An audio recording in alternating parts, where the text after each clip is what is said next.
Okay, welcome members to the 61st meeting of the Public Accounts Committee in this mandate. Can I advise that the committee meeting will be recorded and broadcast throughout Parliament buildings and online. However, there could be a slight delay in moving between any private session and public session, so please be patient with the system. Can I also advise anybody who will be joining us in the public gallery that they're welcome to use their mobile devices as long as they're in airplane mode and that all devices are muted. You can connect to the Assembly Wi-Fi. The password is in the gallery rules, and it is not permitted at any time to take photographs or record today's meeting.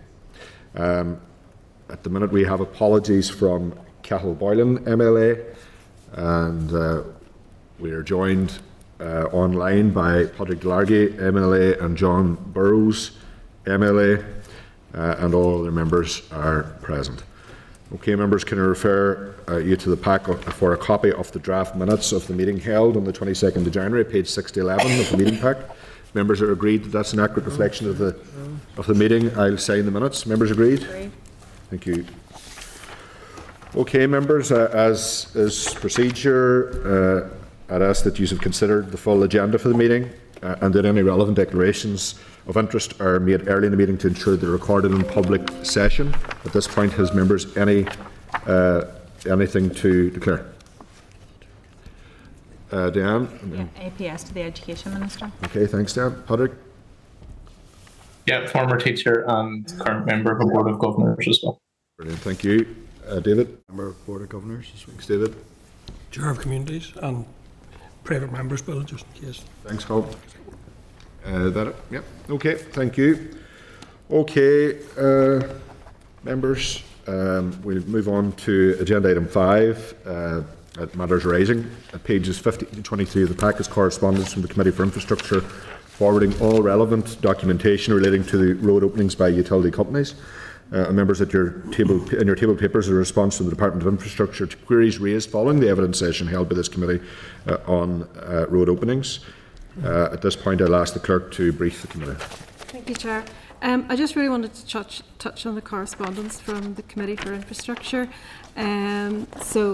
Having read through it, I would say that it is relevant to the PAC inquiry, but it's sort of large. It doesn't really add, much more, but it confirms much of what the committee has been looking at anyway.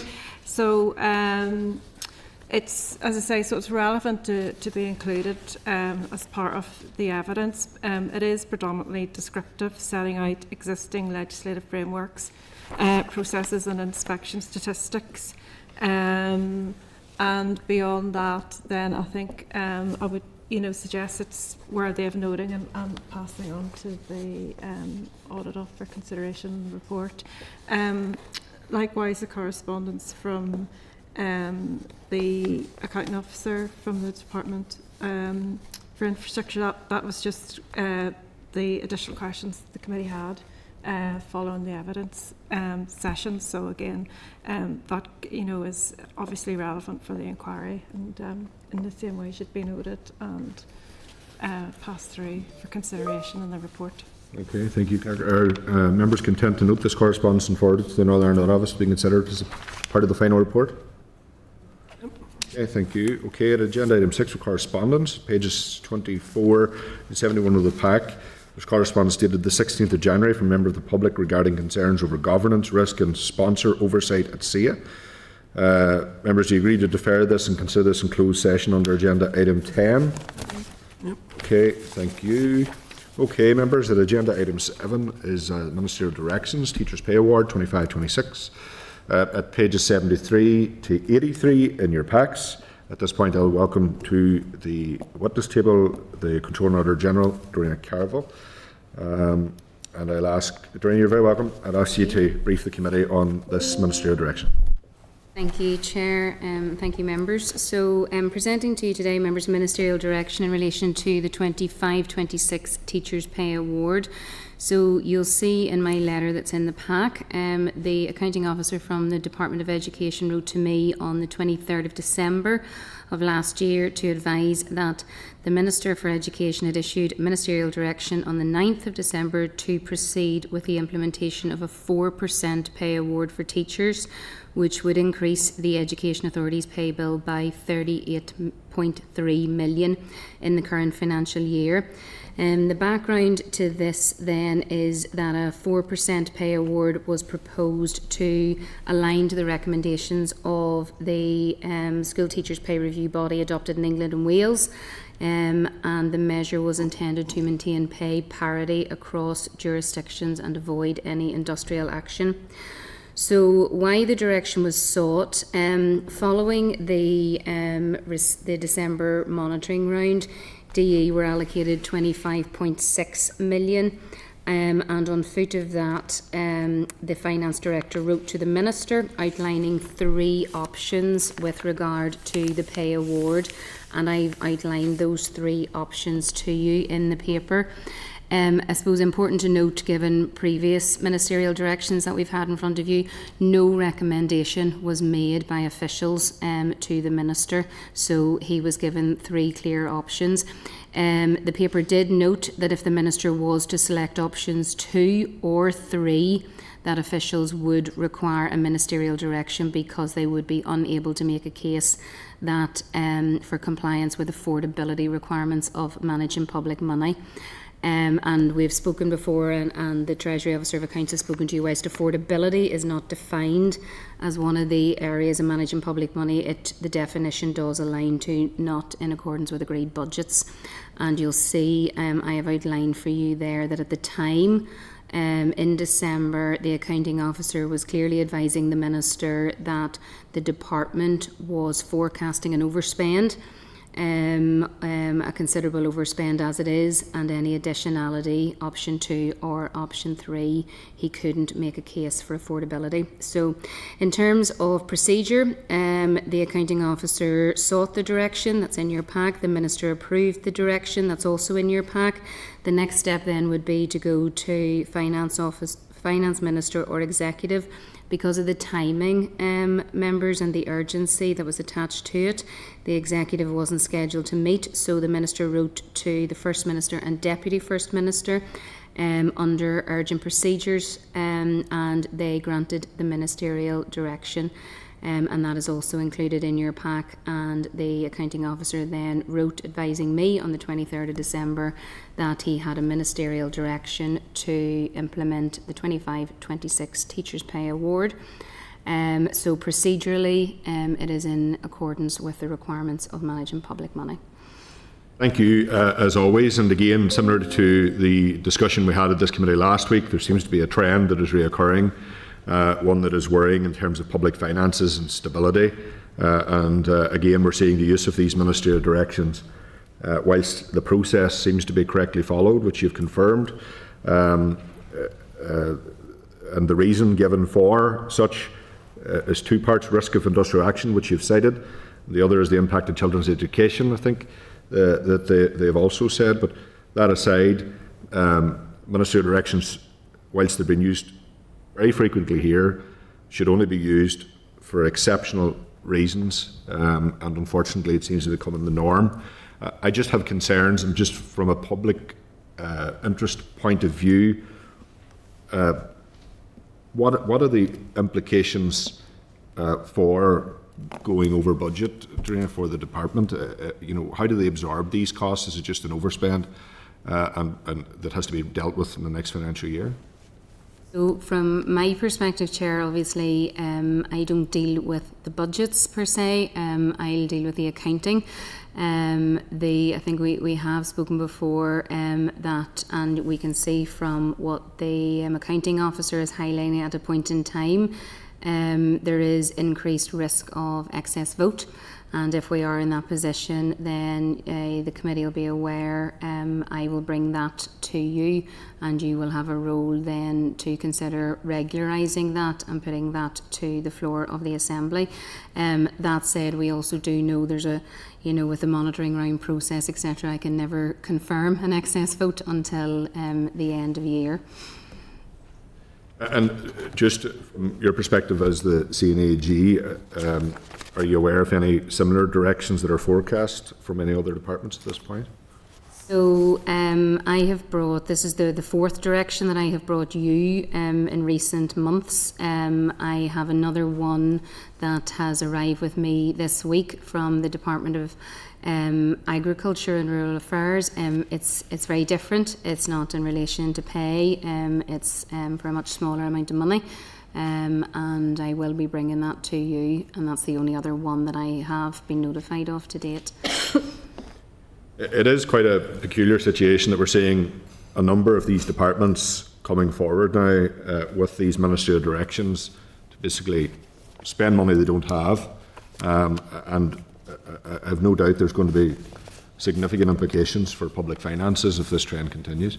Does members any questions, Darren? Yeah, thank you, Chair, and thanks very much, CNAG, for coming and briefing us on this.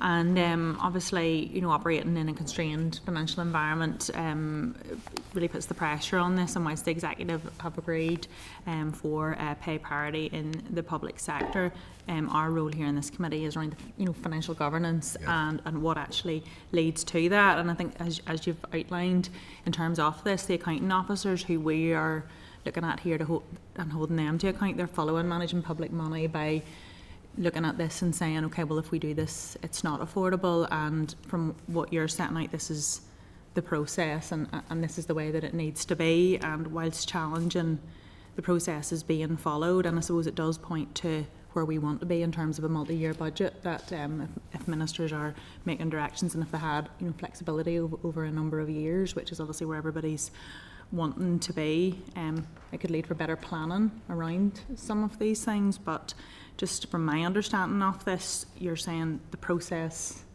has been followed and it's compliant? Yes, absolutely. And from the paperwork which I've included for you, you can see the accounting officer, I think, has been very clear, laying out the options and the difficulty that he has as an accounting officer with the proposed direction. So the direction is sought because of that reason, and then thereafter all the steps taken are as we would expect them to be. Slight nuance here just with the use of urgent procedures, but again that was a timing issue, and again probably a new one coming in front of you, but again procedurally sound. No, and thank you. And I do think that, you know, it's really good that you're bringing them to us on such a timely basis. It's not that we've sat on them to the end of the financial year. We're fully aware of what's happened, what the process is, and it's not, you know, bringing half a dozen of them all at the once, and we're trying to get our head around them all. So thank you for that. Thanks, Chair. Okay, any other members? Okay, you're content. Thanks for that, Dorinnia. I just think it is important. Diane has laid out very well about the role of this particular committee. Our focus isn't on policy decisions, but on ensuring that there's good value for public money, but also to hold to account departments for the financial decisions that are made, particularly when it breaches the budget. I just have concerns about the trend that is emerging. You know, like, these are not new problems. It's not that they came out of the unknown for departments. The pay issue for teachers' pay, whilst very important to ensure stability within our education sector for our children, and to prevent industrial action, and of course to give teachers what they're duly and rightfully entitled to. That should all have been planned properly within budgets, and not as a later response to what should have been a priority. You know, these directions, and this is the concern that I have as chair of the Public Accounts Committee, these directions risk normalising unfunded commitments. And ultimately, I see now a trend emerging across all departments which has serious implications for public money. So I thank you for briefing the committee in relation to that. Okay, members, we'll go to agenda item 8. The Department of Finance briefing on the Memorandum of Reply of major capital projects. This is a follow-up report. All relevant documents have been provided. The clerk's memo is at pages 85 to 94 of the pack. Correspondence from the Department of Finance at pages 95 to 165 of the pack. And previous correspondence from the Department of Finance dated the 20th of November 2025 at pages 166 of the pack. At this juncture, we will welcome our witnesses to today's session. I'll just give a moment for the team to invite them in.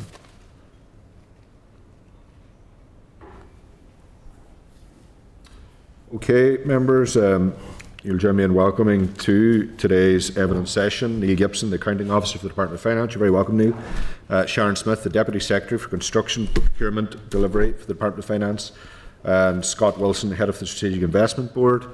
And also joining us on the sidelines, we have Stuart Stevenson, Treasury Officer Accounts, and the Controller General remains with us also. You're very welcome. Thanks for being here. I suppose we're coming to the end of January, but since we haven't seen you, I'll wish you a very happy New Year. And I'm allowed to do that at the end of January, I'm told, so we'll extend that courtesy for 2 more days. So, Mr. Gibson, Neil, if you're happy enough, Neil, we'll just say Neil. You are very welcome, and we do appreciate you attending. We understand things are busy and challenging, particularly in the Department of Finance, given the state of public services and the significant financial strain that our services are under. As members highlighted last week when we heard from the Treasury Officer of Accounts, the committee continues to have concerns about how Memoranda of Reply and Ministerial directions are operating in practice. We are seeing delays in MORs, variations in executive sign-off and inconsistencies in the quality of some responses received. The delay in the MOR to our major capital projects follow-up report, published on the 27th of March last year, remains a particular concern. We recognise the complexity of cross-cutting issues and the wider pressures on the system, but timely and transparent MORs are absolutely essential if this committee is to scrutinise progress on the 12 recommendations that we made in good faith and that you understood at the time. Today, we want to understand how the current guidance is working in practice, what challenges departments at the centre are facing, and what improvements may be needed to strengthen consistency, governance and, of course, follow-up. We also want to understand the specific reasons for the delay to the major capital project MOR and what steps can now be taken to resolve that. We also will be touching on ministerial directions, which has also been the focus of our deliberations in recent meetings and the subject of debate at last week's meeting with the Treasury Officer of Accounts. We are concerned, Neil, about the process, about the delays. Our committee are very keen to ensure full and proper scrutiny of decisions made, and in order for us to be effective in that role, we need things replied to in an appropriate manner and certainly within what was expected in terms of timeframes. Members will have a series of questions, as will I today, and we're going to give you an opportunity, Neil, to brief the committee on any opening remarks you have. Most likely what you're going to say in your opening remarks will come up in questions, and we're happy, depending on what you're comfortable with, to go straight to questions after you make a few brief opening remarks. But we'd ask that we keep questions succinct and that we're very clear about what is actually being done. We have become quite frustrated as a committee, Neil, over recent sessions where officials are coming before us and saying, we want to do, we are doing, we want to know timeframes when things are going to be in place so that we can ensure our role is effective. So with that said, you're very welcome. And Neil, if your colleagues want to interject at any point, we're happy to do that, but I'll let you lead the way, okay? Thank you, Chair, members. Nice to be here, and I'll extend the New Year's welcome to you all back at you. Just a very brief opening statement. As you've remarked, I'm sure we'll get into the meat of this in questions. But thank you for the opportunity to be here and to discuss the follow-up report on my major capital projects. You've already introduced my colleagues, so I'll not do it again, Sharon and Scott. I will start by addressing very quickly the delay which you mentioned in your opening remarks. I appreciate that's typically brought before the Assembly within 2 months of the publication of the PAC's report. However, as the delivery of capital projects is clearly cross-cutting, it's necessary to seek executive approval for the response. And the complicating factor here is that 9 of the 12 draft responses as compiled by us rely on an approved investment strategy, which we had hoped would be in place at the time that the MOR was being developed. I'm aware of the debate that there has been about that strategy and when and the timing of it, which remains obviously out of officials' control. And whilst it is important that that's in place, it's also important that we make sure that we deliver as much progress as we can, and therefore we've endeavoured to provide you with that updated information as and when we have it through the enabling actions that we've been working on, which form the bulk of that proposed MOR response. Previously, at our last session, I was joined by the Head of Civil Service and Patrick McGee, who chairs the Investment Strategy Committee for the Board, and they have that responsibility to drive us forward under those enabling actions, which I know Scott and Sharon will speak about. We've given you the recent update from our most recent board. We're now taking at the NICS board one of the committees in turn each board meeting, and it was the turn of the ISNI committee this time, so we sent you the update work from that, and as I say, I'm sure we will pick that up.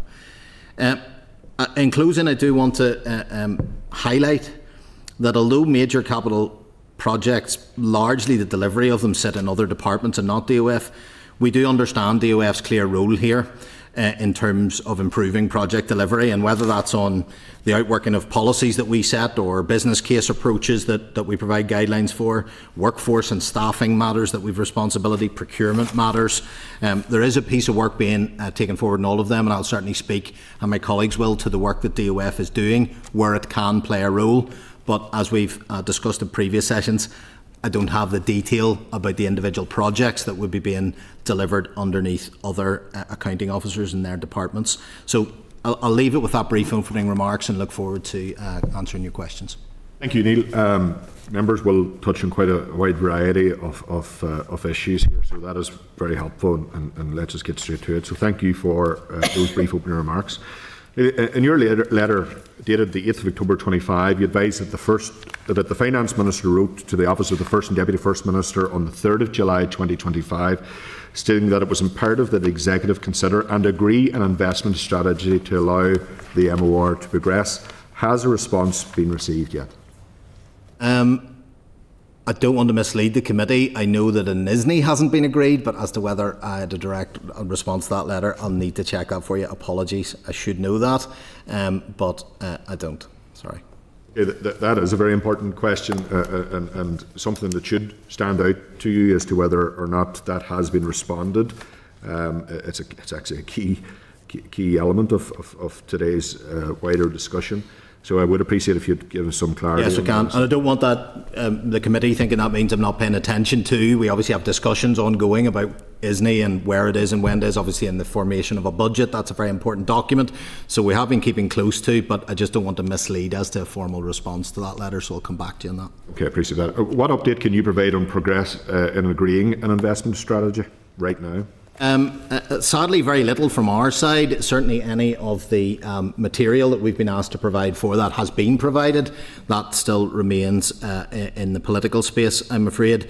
The enabling actions that we have underpinning what would be our response to that continue at pace, as you have seen, but I don't have any update on the political other than what's in the public discourse, and I know, Scott, you've been providing some information into. So we haven't had, well, the ministers are still considering the draft at the moment.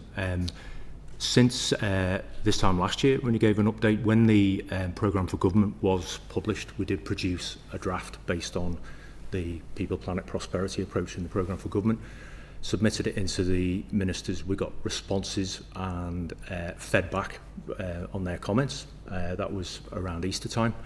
And then since then, we've had the A5 judgment in June, which is an important context if you're trying to put forward a long-term investment plan. And then we've had the budget situation at the moment. We have had recent feedback via private office in the last 3 weeks, and we are in the process now of trying to get a meeting organised to discuss that. But I cannot tell you when it's going to be approved, other than what was in the opposition debate back in October, which was there would be one in this mandate. Yes, I just think it's probably appropriate. You mentioned the A5. Obviously, it's an ongoing live legal issue, but just to declare an interest, it is my constituency. I'm a very public campaigner for its delivery, and I just want to declare a very clear interest in relation to it. I'm very actively engaged in that process, and it is a very obvious problem by all accounts. Just in relation to what has been said, I have a number of points. Just fundamentally, in the interest of the public record here, who is accountable for the delay in relation to the MOR? Department of Finance, or is it the Executive? The Department of Finance has the responsibility of providing an MOR, so I would consider us to have that responsibility. But where that impinges upon it's cross-cutting, executive must agree those MORs. There's a political agreement required to providing that. But I don't think that, I think for the record, it's important that we have provided the work to allow that political decision to be taken. Obviously, we can't decide it for the political space, but you have to have the assurance that the material was provided for to enable the political decision to be taken. Yes, it is a very difficult situation, there's no question, but it is preventing progress from being made and obviously preventing this committee from carrying out its function to a degree in this particular aspect. At what point does these delays, and this is a substantial delay, entirely unacceptable to be honest, at what point does this delay become a breach of accountability norms? It's not something I've ever thought about putting a particular time frame on, but when you think of the importance of the role that we play, the piece that weighs heavily on the accounting officer is to make sure, can you do what is in your gift to do and not? There are parts of this that clearly hang on an investment strategy, but there's many of elements that you will see in the enabling actions that we are progressing and trying to do with ministerial permission to try and make sure that we can make the progress that we can. There is, of course, one particular complication, which is there could be a political decision taken at any point to say we want to craft a different MOR. Say, for example, there was a decision taken that there wasn't to be an ISNI, for example. We would have to do some work to alter that. But when the instruction is that it is coming, it would seem a little bit of wasted effort to go away and produce something else when the actual document to which we would hang much of this on is still to come. However, I would say, from my point of view as accounting officer, looking at what we have in the enabling actions, of course political decision making could take this in a different direction. That still looks like our best as officials' advice as to what sort of things you should be doing to try and address the questions that are obviously of concern. So that would still be the advice that I would be recommending at this point in time. But I think that the difficulty here is if you had a clear steer that one wasn't coming, you might then decide you had to do a different type of MOR. But when it is due to come, then the best action that I've taken as accounting officer is to decide that the best thing we can continue to do is work to the agreed enabling actions, which would form the bulk of what we would put as advice to ministers for any proper MOR. Yes. Neil, you're very honest in saying that the responsibility, the accountability for the delay of the MOR falls with yourself as accounting officer of the department. Can you give us a bit of an insight, briefly, as to your role in this? Because you're responsible for leading this, okay? So what happens if you're not getting progress? What can you give us a bit of a shape on what happens there? Yes, and that's why, and I know I keep referring to the enabling actions, what I have to content myself with is, do I think that in not having ISNI, we have other things that we could or should be doing? Is there anything in the public interest that's been held back by that not being there? It would provide much greater clarity, and you can see in why that would be a miss. But when I look down what's going on, and happy to talk about any of those, I believe that the department is taking forward the things that I as an official would recommend be done, and therefore I can content myself that the delay, in my mind, is not delaying important work on professions, on training, on data, on projects that I think are the key underpinnings of any response to your report. Were that not in existence, if we didn't have a plan or something that we were working to and our committee was working to, then the actions I might take may be different in that case, because we would have to find perhaps an alternate approach. But I think it would be both a waste of officials' time, but more importantly, potentially misleading if we went away, tried to write something else, and then left that with the minister to say, yes, but when an ISNI comes, we'll do it again. Now, it seems a bit odd being here again and still saying it's coming soon. There will be a point, I suppose, that will be different. But like I said previously, I look down the enabling actions and think that's what I would be putting forward to try and address the questions that were raised by your report. And therefore I remain content that it's not ideal, but us providing you the updates as to what we're doing against those areas still feels like the best that as officials we can do without political guidance to do something else. Yes, I get that, and there is just a bit of a grey space here. So you've said you've been told continually it's coming. So I'm asking, as accounting officer, given that we are holding you to account right now, what have you done? Do you go to the executive? Do you say, is this forthcoming? What time scale? What have you done, given that we're holding you to account? or are you just at a brick wall with the executive in terms of getting this progressed? The main action we would take is keep my minister briefed on what we're doing. He took the step of writing himself to ask for when that would be coming to, as we mentioned. So there are nudges we can provide in there, but I will be honest, my main focus is to continue driving forward the initiatives that I think underpin the things that hopefully will help address the questions that the committee raised in their report. Okay.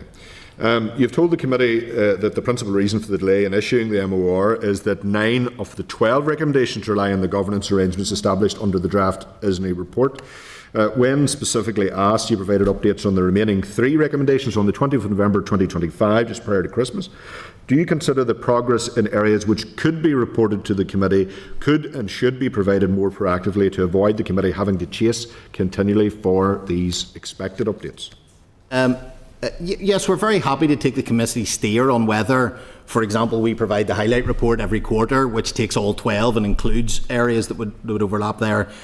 We're happy to provide that proactively if that's of help to yourselves, rather than being chased for that. We can certainly do that, and we took that step of issuing the update there last week after the board.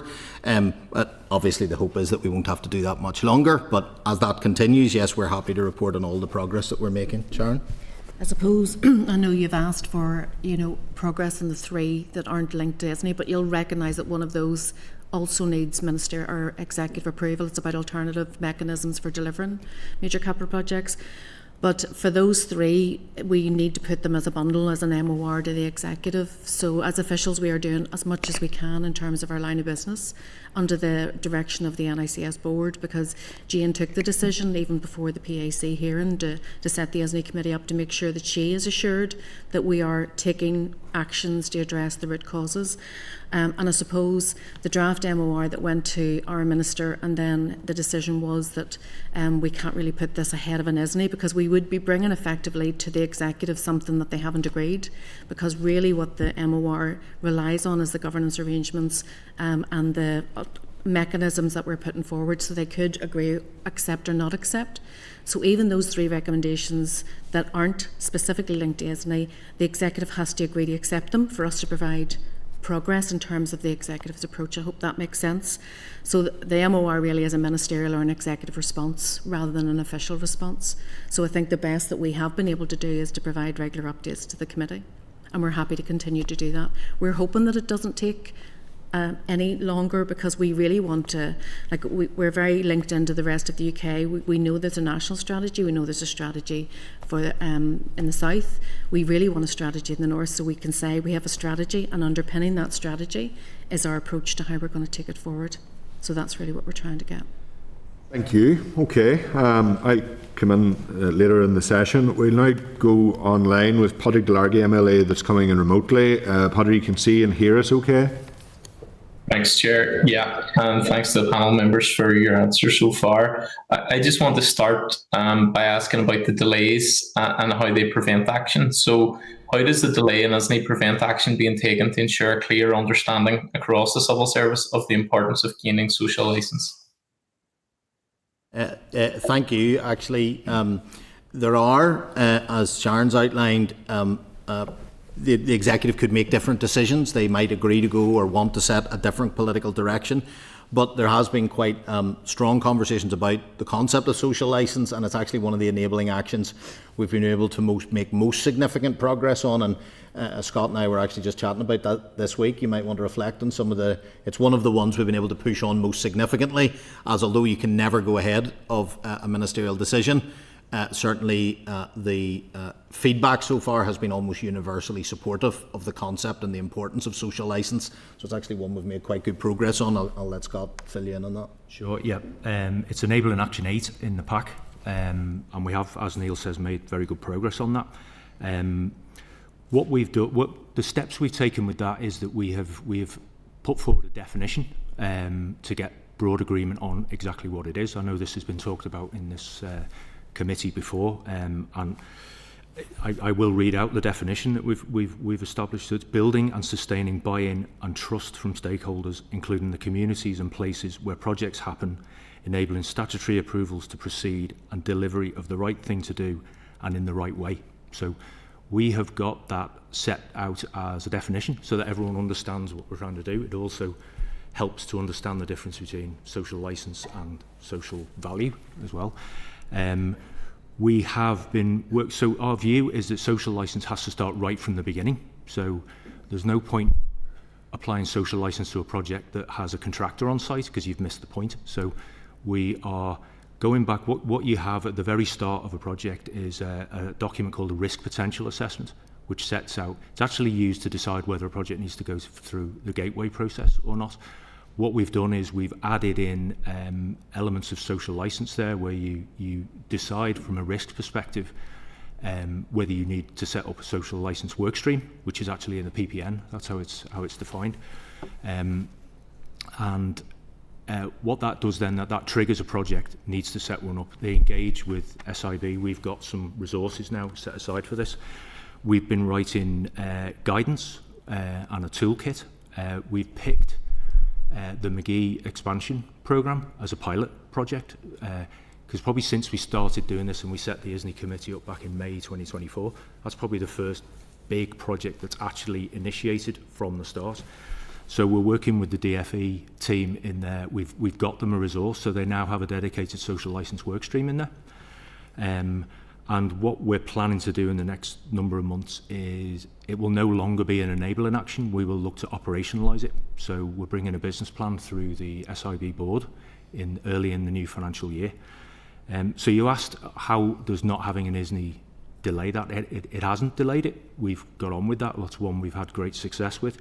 I think what I will say, with not having an ISNI and not having a 10-year view of what is ahead of you in terms of a pipeline, it doesn't help manage resources, so it ends up being quite ad hoc. So with a lot of these enabling actions, having a 10-year investment plan, what are the projects we're doing over the next 10 years, helps you organise yourself, helps you organise resources, helps the market organise itself as well. So that is one we haven't managed to allow delay. We've moved ahead with. And just adding to that, the resourcing point, which comes up a lot in this particular topic, we have to recognise the size and scale of the economy and society we have here. The level of resource is not simply a matter of getting more, buying more or training more. There is a finite supply of some of the skill sets. So even in areas such as social licence, having the right trained professionals to know when you can deploy them to the appropriate project, when they're most needed. And that speaks to some of the next board, changing ways of working, which is to try and think about the capital programme in that more holistic way, where you might have specialists that are needed in different areas at different times, and that may not necessarily be within your own department, it might be elsewhere in the system, because we realise in something as complex, social licensing, procurement, contract negotiation, there'll always be a limit on this. Every other jurisdiction is struggling to get the level of supply and talent to drive these projects. So given that we know we're always going to be constrained, having that clarity of pipeline is one of the most important things to allow us, where we can, to make sure the right resources are in the right place at the right time. Okay, thanks for that clarity on that. My second point is just around the letter that you sent just back in October, just around the timeframes for the cross-cutting MORs. And I know that the long-standing practice from Westminster has been around the 8-week timeframe for those. But you noted that that was causing some difficulties and raised concerns over that. So I suppose just 2 points on that, really. I suppose, firstly, when has that become an issue, or why has it become an issue? And then specifically in this case, what are the barriers? It has, and it's become increasingly an issue, I would say, partly to do with the more detailed the recommendation is, the more thought it takes from a department, the more you do need to put genuine resource on these things. And of course, if you're holding the central coordinating role, you have a particular responsibility, and you must try and persuade your colleagues to get the relevant information that you need. That can sometimes prove a little bit bureaucratically challenging. You've got to make sure you sent it out. Maybe someone will come back and say, well, I've got something coming up in 2 weeks that's relevant. I need that to happen first. And then by the time you find you've got them all back, one of the dates is out of date, you've got to go back out again. So there's a little bit of what you might call sort of bureaucratic sluggishness. However, what it requires, and what we've been trying, and I know Treasurer Accounts took a look at this, It is a call and a criticism that we accept, and it's a leadership criticism across the Civil Service Leadership Board, where we as a group of accounting officers have to look at what a cross-cutting MOR is and essentially treat that as a cross-cutting responsibility for that group of accounting officers. And we've actually, in response to that particular point, we're already working at ways of recirculating directly through me at the accounting officer level rather than sending it at official level. Sorry, I am an official, it's still at a different level of officialdom.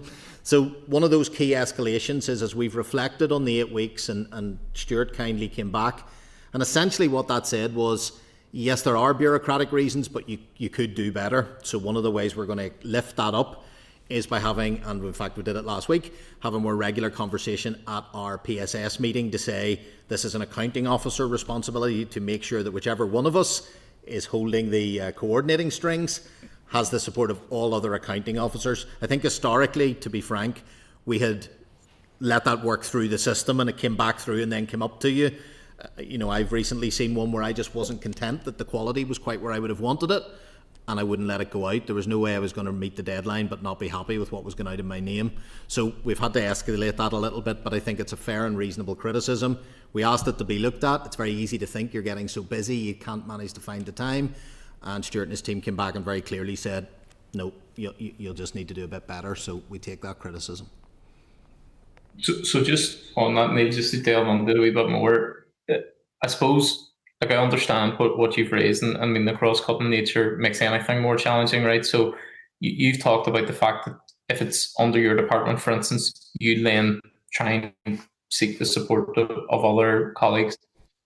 But the broader conversation that you're talking about around that responsibility, around trying to make that cross-cutting, so I appreciate that you may take the lead for something within your department. Who anchors the overall conversation? And how do we ensure that there's an accountability mechanism, but sort of, I suppose, head into that from the get-go? Because I'm just conscious that, with the best will in the world, we know that sometimes when these things come up, they don't progress. So it's not really the specifics of your department. I'm trying to understand, just for my own sake, the broader conversation and who anchors that. Yeah, and at the minute, I think that's a very fair question to raise, because at the minute that anchoring sits with whoever is the lead department, and you tend to put that down, ask your officials to provide the information, gather that from other departments, and then bring that back. But if that comes back to you a way that you're not entirely content with, and you have to go back out again, that's easy done if it's in only your department. But if it's out to another department, that adds a delay. The way I think to resolve this is to have more of that consideration as an item at the board or PSS level when we meet on a Friday. Where's our regular status with our MORs? Who's holding the pen? Are you getting everything you need? So it's really that escalation to say that the board or PSS group takes a level of responsibility, whereas historically, to answer your question, it's really rested with whoever's the lead department, and that can necessarily lead a little bit of back and forth that probably you just don't have the same control as you do. But the collective group of accounting officers should have that control, so that's something we've been looking at. Yeah, no, I agree. And I suppose just to push a wee bit further on that, I think I would agree with that synopsis and with what you're recommending. But to go even further, I think that somebody within that board needs to take a responsibility for actually looking at that so that it doesn't fall back to each department. And you see, the problem is that when it's on one department, it's per. When it's a collective responsibility, the response could also be very per. So I think that there needs to be somebody within that who has the overarching responsibility to be looking at timeframes, to be looking at that accountability mechanism, because I just think that I appreciate you're all very busy on individual projects, and I'm just worried that we could be back here having the same conversation. Do you mind if I come in? Yeah, no, of course not. I suppose I was one of the officials, actually have led on 3 now, NIAO and PAC responses, and generally they do go very well, because I think every official understands the importance of the scrutiny committees, and particularly where it's a PAC. I do think they have a sigh of relief when they're not in the lead, but in saying that, they do definitely put the resources to getting us the responses. And just in terms of the timescales, I think the reason why TNAO looked at the timescales, because for cross-cutting, I had to collate all the responses with all the departments, and in this one in particular, it went through the ISNI committee, and then it has to go to the NICS board. So you're almost trying to schedule in, I think it's every second month the NICS board meets. And then when the NICS board agree and they could have comments, they come back and those are collated. And then a final response goes to the Minister, and then the Minister takes it to the Executive. So the Executive agenda obviously is outside our control. So landing that within 8 weeks is actually quite difficult, but still good to have as a stretching target for cross-cutting. And I think Stuart's, the TNOA's analysis was that most cross-cuttings fall outside that. So I think the ISNI one, or the Major Capital Project one, is an outlier. And it definitely shouldn't be something that we say is typical of these. I think it's just been complicated by the fact that we're dependent on something else going through the Executive, which has been delayed for a number of reasons. No, definitely, and I suppose it's not unique either, and that's the thing. I suppose even for our roles, the scrutiny committee, to me that also involves a level of supporting and actually working out what can be done better in a positive way. And I think coming out of this committee today, that could be something that we could potentially do as a committee, as they take on how is that where is that accountability mechanism, but also if this is obviously following on from a Westminster model, there might be other jurisdictions that are more comparable to ours that actually have a better way of doing this. So I think that's probably a lot of work for us as a committee to do coming out of this. But thanks for your responses; they've been really useful. Thank you. Thanks, Patrick. Colin? And just a short one back on the social value and social licence. And forgive me if I missed a part of what your answer was there, Neil, but you were essentially saying the skills to do that are in short supply and big demand around the world, essentially. But is there any formal work going on in terms of those skills to at least start to develop courses or whatever? Did you? Yes, I'll hand over to Scott, but you're absolutely right. Is it, although the social value concept's quite well understood and there's some skills around that, the type of sophistication in doing social licence well, there are some great exemplars in France and elsewhere in Canada, but actually the skill set required for it is a particular type of personality, typical type of skill, and actually though there is a limit to it, the best thing of course is to be involved in that work stream, and so having some dedicated resources that we now have in SIB to bring more people through that, train people in the service. There's people who are very tangentially familiar with that type of, but it's not stakeholder engagement, it's a different thing to that. So there is quite a subtle level of training and engagement needed to be a real talent at this particular type of role. And though it's in its infancy, the more it becomes embedded, the better that will become. But now that we're looking for toolkits and ways that people can then look at those, read them and say, well, that's a type of role I think I could play very active, it'll hopefully drive some talent towards that. And I'm sure Scott just before Scott comes in, just to say, so I think this could be a game changer in terms of unlocking some of the issues around delays, and it's in light of that I think we should be looking at homegrown, our own. If that's going to be a key skill, we need to get started now. Just to add to Neil's point then, so we've slightly disagree with Neil's points. I think a lot of it is to do with having skills and stakeholder engagement and comm skills, but also you need to understand how infrastructure works as well. We have a lot of our people in SIB who've worked on comms, for example, in Struel or in other projects. We have effectively converted them into, they're converting, becoming the social licence team within SIB. There's about 6 or 7 of them. We've put them forward through Sharon's team as certified gateway reviewers. So when projects come to do their gateways, we'll have access to a social licence expert to look at the social licence elements within the gateway. We're rolling it out across within our organisation and beyond as well. So we're having a big session. It was actually meant to be the other day when we had the storm. We had to cancel it, but it's next week, where we're bringing over 100 people from within SIB and started to train them on not only about becoming social licence experts, but understanding its importance if you are a project manager. And then we have another what we call an SRO event. So the SROs from across the NICS and arm's length bodies come together, facilitated by Sharon's team, and it's a session in a couple of weeks focused on social licence for the same reason. So we're trying to get people firstly to understand it and then build a capability. And to that, one of the things that's most relevant I've seen throughout all the lenses of this particular project is that building of a community and a network where people feel there's others in the system they can ring who've been through it. It's the same on contract negotiators, procurement experts, bringing the SRO group together, probably been the biggest change for me in my time, as allowing them to almost reach out to each other, as opposed to feeling I'm in this. When we talk about breaking down silos, that's what that really looks like, is thinking about networks of communities of practice, or people who know the phone number of the person they need to ring who might have been through this before. And as Scott said, we're really trying to embrace that on this. But that's not the only area. There's others around our professions, delivery professions work and stuff, and other enabling actions that speak to sort of the same point, which is how do we grow our own community of experts? Because we'll always be finding it difficult to buy on the global market, which is where there is demand. Thanks, Colm. I have to say, I'm just listening. I listened to what Padraig had asked there, and it just doesn't seem like anything has really moved, Neil. I was extremely frustrated as chair of this committee during the evidence session, of which you kindly attended alongside Jane Brady and a number of others. And do you recall the key criticisms that this committee had of your department? From our report, was damning. Delays and who's responsible. Remember that quite well. Delays and who's responsible. And what else?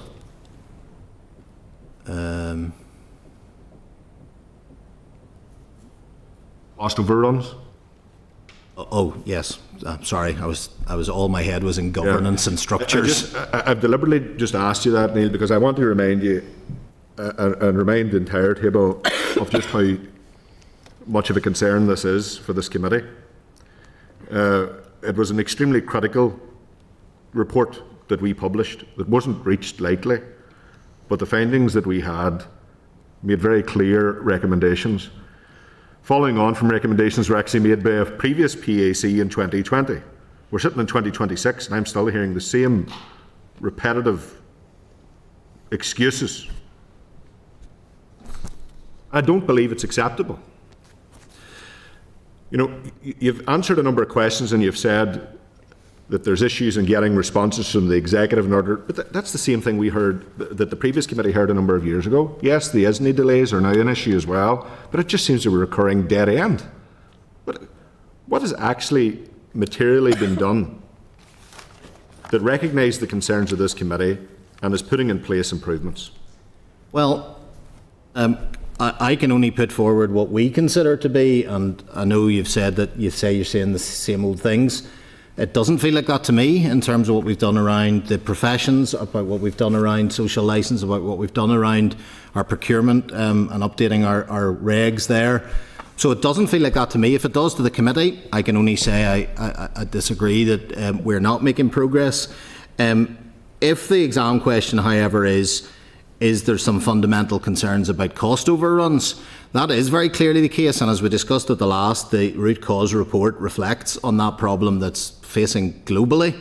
So it would be a little bit, I think, churlish to say that there's something uniquely Northern Ireland about the challenge in delivering capital projects on time and budget. It's absolutely a problem in all the nearest jurisdictions. I think we do much worse. We've put together what we think is an appropriate response and set of actions. If the committee's not compelled by that, I'm not sure I have anything better to offer for you. Okay, Nate, so you were before us at our previous inquiry, and I'm digressing slightly because members have other questions, but I'm just going to remind you of what you said to this committee at an evidence session. You accepted that the Department of Finance needed to take, unquote, a stronger, more assertive central role in overseeing major capital projects across departments. You remember saying that? Yes. Okay. So what that means in practice is a number of things. That you'd move beyond guidance and advice. Have you done that? Yes. Okay. That you would actively challenge departments on cost, schedule and risk. Have you done that? To an extent. Where's the evidence of it? Well, I would hope, I mean, it's obviously not landed in the way I'd hoped, but I would have thought in our enabling actions you would see, I mean, for example, an ISNI committee can't challenge or hold accounting officers to account on the overruns or the data if they don't have the data. We're working very hard to get the data map system fully completed and full. We had a conversation this week at our NICS board looking at some of the provisional data coming out of that, with a very strong message going back to those accounting officers who had projects that were not fully completed on that system to make sure that they were completed in the next couple of weeks. and that then provides the data upon which to scrutinise. It's very difficult. I can talk about what we can, and I've said I've put our best efforts forward in this response. But ultimately, if there's a delivery of a capital project somewhere else, to scrutinise that, you're going to have that data and information. So the first building block must be to put that together. I consider that being going beyond policy statements or the same words as you put it. And we've actually, I think our progress is quite good, but not where I'd like it to be on data map. And that moves the committee from saying, how are we doing in projects, to saying, let's look at the dashboard, let's see where the key points of delay are, and let's see whether there are any actions we can take as a collective leadership group to shorten those particular delays or key, if you like, root causes. So I do believe we have gone further. I mean, there is a limitation. One of the things we have to do is try and do, as I said in my previous evidence, take that collective leadership as the department where we're all concerned about project delivery, rather than looking just to whatever department that delivery might be in. And you have the difficult task of being the lead of that particular department as accounting officer. I suppose, if I could say on behalf of the committee, our expectation from our recommendations would have been that your role would have been more as an enforcer than a bystander, and it appears that you're more of a bystander than an enforcer. Would that be a fair enough or too critical? I don't know that I like the phrase bystander, so I'm going to say too critical, but I also think I don't see a world in which it would be enforcer under the current constitutional arrangements. I mean, there are 9 accounting officers. One of the things we have to do is collectively hold each other to a level. I mean, ultimately I'm responsible to my minister, but we do have a collective responsibility, so not bystander, but perhaps not enforcer. No, but I get from what you're saying it is a difficult situation. I'm being devil's advocate a wee bit with that. Just to remind another thing before I move on, you committed to strengthening the capital governance framework, including clear accountability, earlier intervention when projects drift, and better escalation of warning signs. Would you say you've made material benefits in relation to that? Yes, I'll bring Sharon in on that, but yes, we are getting better in that we're having conversations about actual data. Certainly I can speak as my own accounting officer role and see my own gateway reports. They may not be major capital reports, but how we react to them, how we try and share current common lessons. But I know, Sharon, we've been making some progress in that regard. I do certainly think the ISNI committee has turned a corner, and it's not, you got the board effectiveness review for the NICS board, and there was comment on that board that said that some of the permsecs around the table actually felt quite uncomfortable because the ISNI committee were more or less stepping in to say, well, what are you doing about this? Or you've had successive reds in terms of your gateway reviews, we want to do a deep dive. And we've also done an end-to-end review of the Department of Education capital projects, and that was the ISNI committee, the head of the civil service and the Minister of Education agreeing that. So we have taken steps to step into projects to see what the end-to-end system looks like. Are they over-processed? Is there too much bureaucracy? Can we streamline things? Are the roles and responsibilities clear in terms of how people are delivering capital projects in education?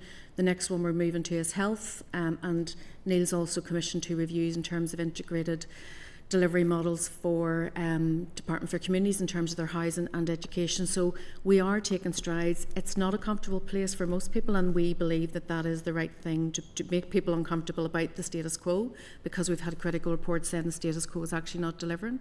But I wouldn't certainly like to call DOF an enforcer. I think once you get the enforcement role, then you do get the maybe silos or the brick walls coming down. We are enabling, we are working collaboratively, we are working collectively, and every official in this arena knows about this PIC report and the previous NIAO reports.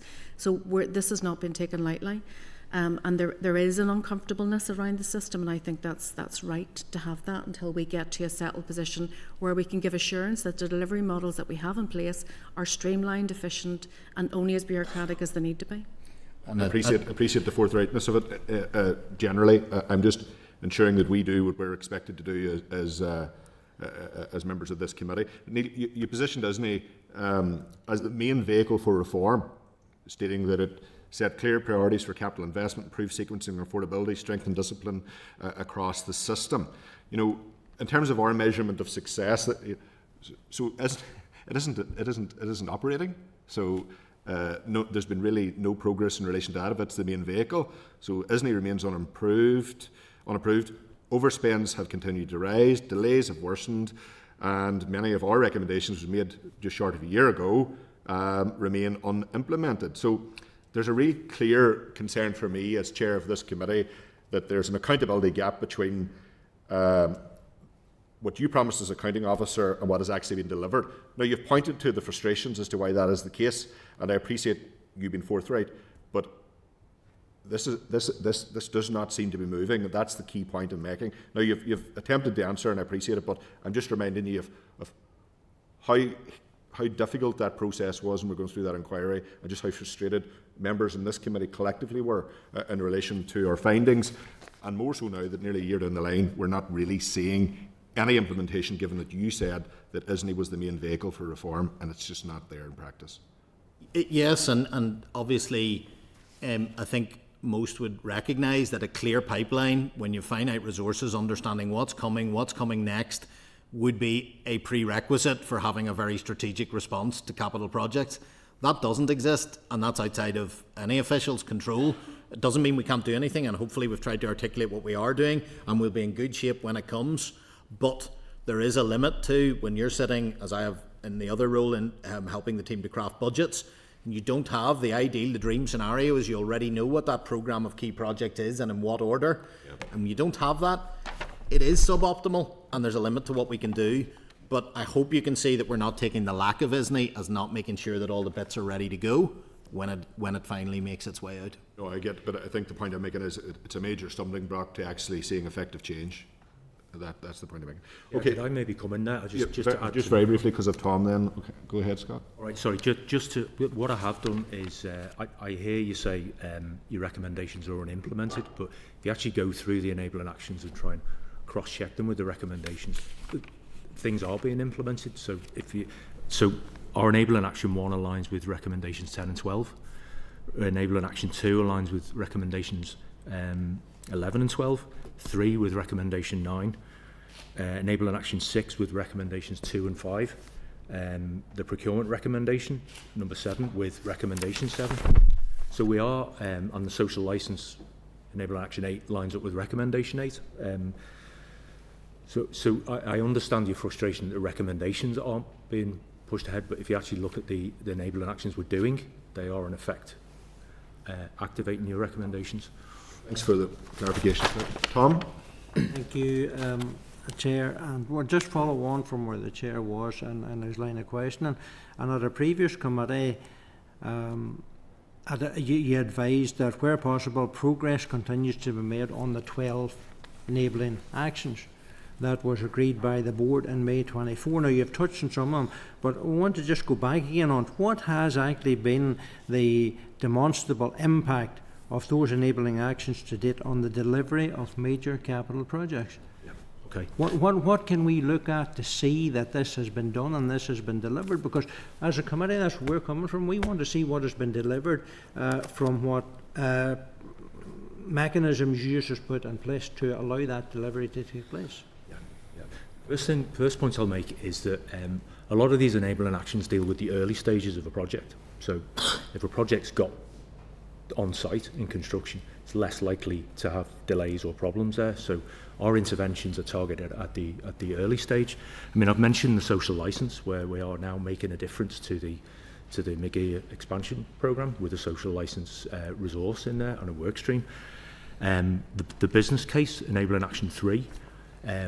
We introduced changes through Neil's team, where what we found is if you take projects, £2.5 billion worth of projects every year that go through the system or spend, if you take an 80-20 rule, that 80% of the value of those projects is in 20% of the projects. So 80% of the volume is low value projects under 20 million. So we've agreed through the NICS board that would move what are called the delegated expenditure limits up from 5 million to 10 million, with an agreement that we could go further subject to analysis. But what that's doing is that takes out the layer of checks at the DOF level, which could take up to 6 weeks for any one project, no matter how big it is. Unnecessary in our view. So that frees time up for that person. It takes the volume off their desk to look at the more important stuff. That is now cascading down to between departments and their arm's length bodies.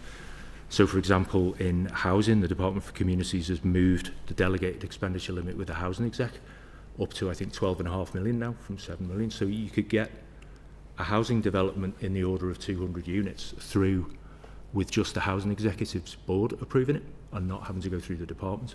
So we are starting to get changes through on pace and reducing volume, because it's the volume of approvals that's cluttering the system.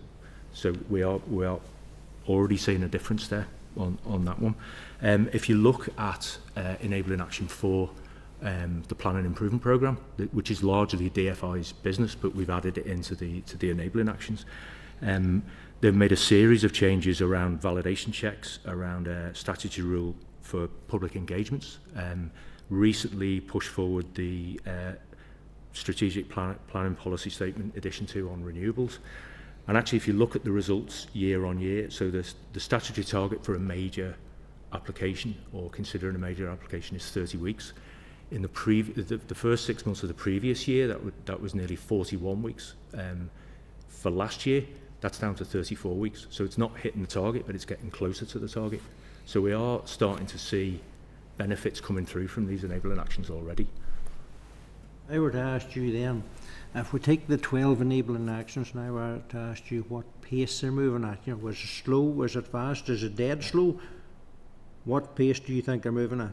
Okay, they vary. So social licence is going really well, very quickly. I think we'll be done with the enabling by the end of this financial year, and that'll move into enabling action 10, which we call the infrastructure needs assessment, is by its very nature a very long-term thing. That is, we've been doing this for 2 years nearly now, in stages, looking at economic infrastructure, and we're just about to finish looking at social and environmental infrastructure. But that's looking across the system on how each department plans, what's the state of their assets, and where they see need, and how what data they use to project need. That's going to be a long-term one. It's not slow, it's just in its nature, it's going to be long-term, that one. The data map that Neil mentioned earlier has been difficult for departments. I mean, we have developed 7 KPIs. We've got 7 KPIs agreed with the NICS board, range from time, cost, people, capacity and capability, business case process, planning process, procurement process, and carbon. Some of these departments have never collected before. So if you take business case, people have naturally defaulted to how long does it take for a business case to be approved. We're now asking them, how long is it taking you to put one together as well? Same with planning. How long is it taking you to put a planning application together? So this is information they've never collected before that we're now asking them to start to collect. So that is, I'm quite happy we will meet where we need to be, but I would say it's been a bit slow in the last 3 to 6 months. But as Neil said, we used the authority of the NICS board in November and this week to try and pick up the pace on that and get people to move quicker on that. Yeah, and as Scott has said, the very nature of this and the gestation of projects is that the biggest impact will be in the projects that are about to start. If you start in the right way, with the right skills, with the right engagement, the right data, your chances of success are greatly enhanced. It's much more difficult to bring a project back into timeline when it's very well developed or in its latter stages. So, but one of the important points Scott touched on is that development of KPIs, so that we're actually seeing at a board exactly how long things are taking, so that we can really pinpoint. And the truth of the matter is, across the system, we didn't actually collate that, or have to show and tell, if you will, in front of our colleagues at the board. So Sharon picked it out in the board effectiveness. The next board is becoming slightly more uncomfortable and challenging for me and my colleagues, in a good way. Not quite PAC way, but in that direction of travel. And that's a healthy thing. That is a compliment, by the way. Yes, that's the biggest compliment I could give you, Chair. But it certainly feels a more of this nature. Yep. Where's those KPIs? I'll be getting asked to see them on people matters, for example, that I have responsibility for. How are we doing on the time to... That's a very different way. It's very hard if you don't have that data. It's very hard to pinpoint where the slowness is, whereas we're now developing KPIs to help answer that. What assurance can you give committee today then that the current approach doesn't weaken the committee's ability to track progress and hold the system to account in a timely way? I would be very confident that the pieces, I mean, obviously subject to an MOR getting agreed in line with some of the things we've talked about, will give you access to material that you wouldn't have had before, and allow a collective position to be provided and an assurance Previously, that wouldn't have been in place, so that we'd be in a much better position to answer that question about the pace of progress than we would have been in the past. So I'd be much more confident that the data picture that we're now building, though it is not complete yet, will give us, and you, much more, were you to return to this question in a few years, you would have a much richer data source from which to draw your evidence than you did the last time. It's going to take a few years now before we get there. Well, each of the projects that are starting now will have that material, so from here it will be, but we'll obviously have the long tail of some of the ones that perhaps are still, and I don't want to, I shouldn't say it at any conversation like this, not being a deliverer of capital myself, there are of course very specific things that can catch up a particular project. There can be something that trips something up, legislatively, challenge-wise, and that's why it's important to have all the data so that you can pick out what exceptions are doing to the overall averages and so forth. Okay. Thanks very much, Tom. Colin? Well, I got you here, look. So I suppose we're moving on to sort of the strategic oversight and prioritisation, and the committee had identified a clear need for a very strategic approach to delivering the infrastructure that we need and badly need in many cases. Although recognising that that's within a constrained funding environment and there's limited specialist capacity, which we have talked about both previously and today. So that all requires joined up long-term planning, prioritisation and clear reporting. So the question I would have then, Neil, is in the absence of an approved investment strategy, what mechanisms are currently in place to report to the Executive on progress or emerging issues with major capital projects and to ensure that spend is being appropriately prioritised? It's a very challenging question to answer in the absence of an agreed ISNI, because obviously the big driver of the question that you've asked is what are the political priorities and the decision that the elected members have chosen in terms of their prioritisation. What we can do as officials is make sure that the right material is there to make that informed decision, and we've talked about some of the material that we have spoken around, but ultimately the prioritisation of what matters most and in which order is one that has a very strong political overlay. Not entirely political, you have to have data on which economic infrastructure, social infrastructure and environmental. We've done assessment of the projects through SIB to help the executive inform that decision.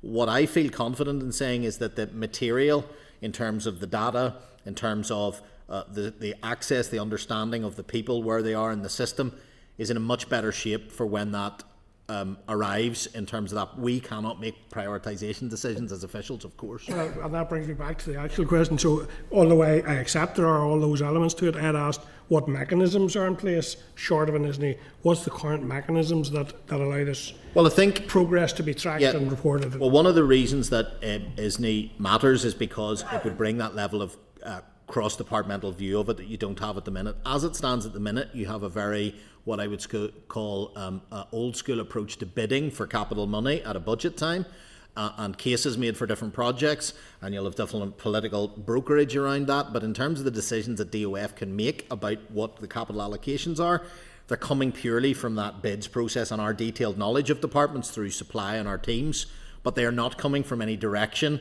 of which is the overarching priority. So there is a limitation to that. However, what we do have is our gateway processes around the capital projects that we do, which each accounting officer then must be able to be accountable to his committee and indeed through here about the projects that they're running within their department. So each one of them, I couldn't answer on their behalf, but each one of them would have their own assessment of their projects within their area and what they've put in whichever order.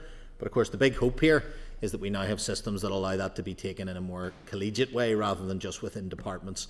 The major capital projects do have a particular skew. They sit in a number of very particular departments more particularly, but we have to be careful as a system that doesn't mean that then all the resources go there, hence the development of policy profession or project delivery elements of that. And I would also say a very small but important point is the improvements coming, although they're a little way away yet, with Integrate and a new HR system will help us to pinpoint where different skills are across the system to be able to deploy them where they're most needed. So the groundwork is there, but nothing will really be sufficient in terms of the key question of prioritisation. Each accounting officer can help give advice to their minister about prioritisation within their department, but they are limited in how they can assess that against the prioritisation that might be. We do have the programme for government, but without an ISNI, that tends to be a little bit more departmentally vouched for than you might expect. Can I maybe add to that, Colin? That I mentioned earlier about enabling action 10, infrastructure needs assessment. So that is us looking beyond this current ISNI, even when it is approved. We look towards the next one on a mechanism to better prioritise or better provide advice on prioritisation. And it's built on the approach that Scotland have done. Scotland have just put out their consultation on their infrastructure needs assessment, which has taken quite a few years to come through. And where we're at with that is, as I was saying before, we've done the economic infrastructure baselining. We're about to finish the social environmental baselining. The next stage, in the next few months, will be to put together proposals on how you would undertake an infrastructure needs assessment and who would undertake it. So if you remember, in previous years there was talks of an infrastructure commission.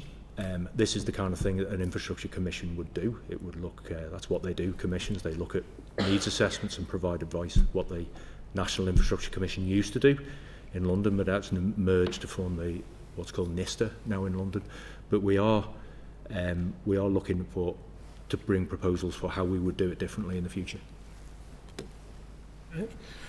A final one for me on this section. I'll go back in a wee bit later, but in terms of your own role as accounting officer and in relation to the committee's recommendations, what actions are you taking to ensure momentum is maintained pending executive decisions in terms of that?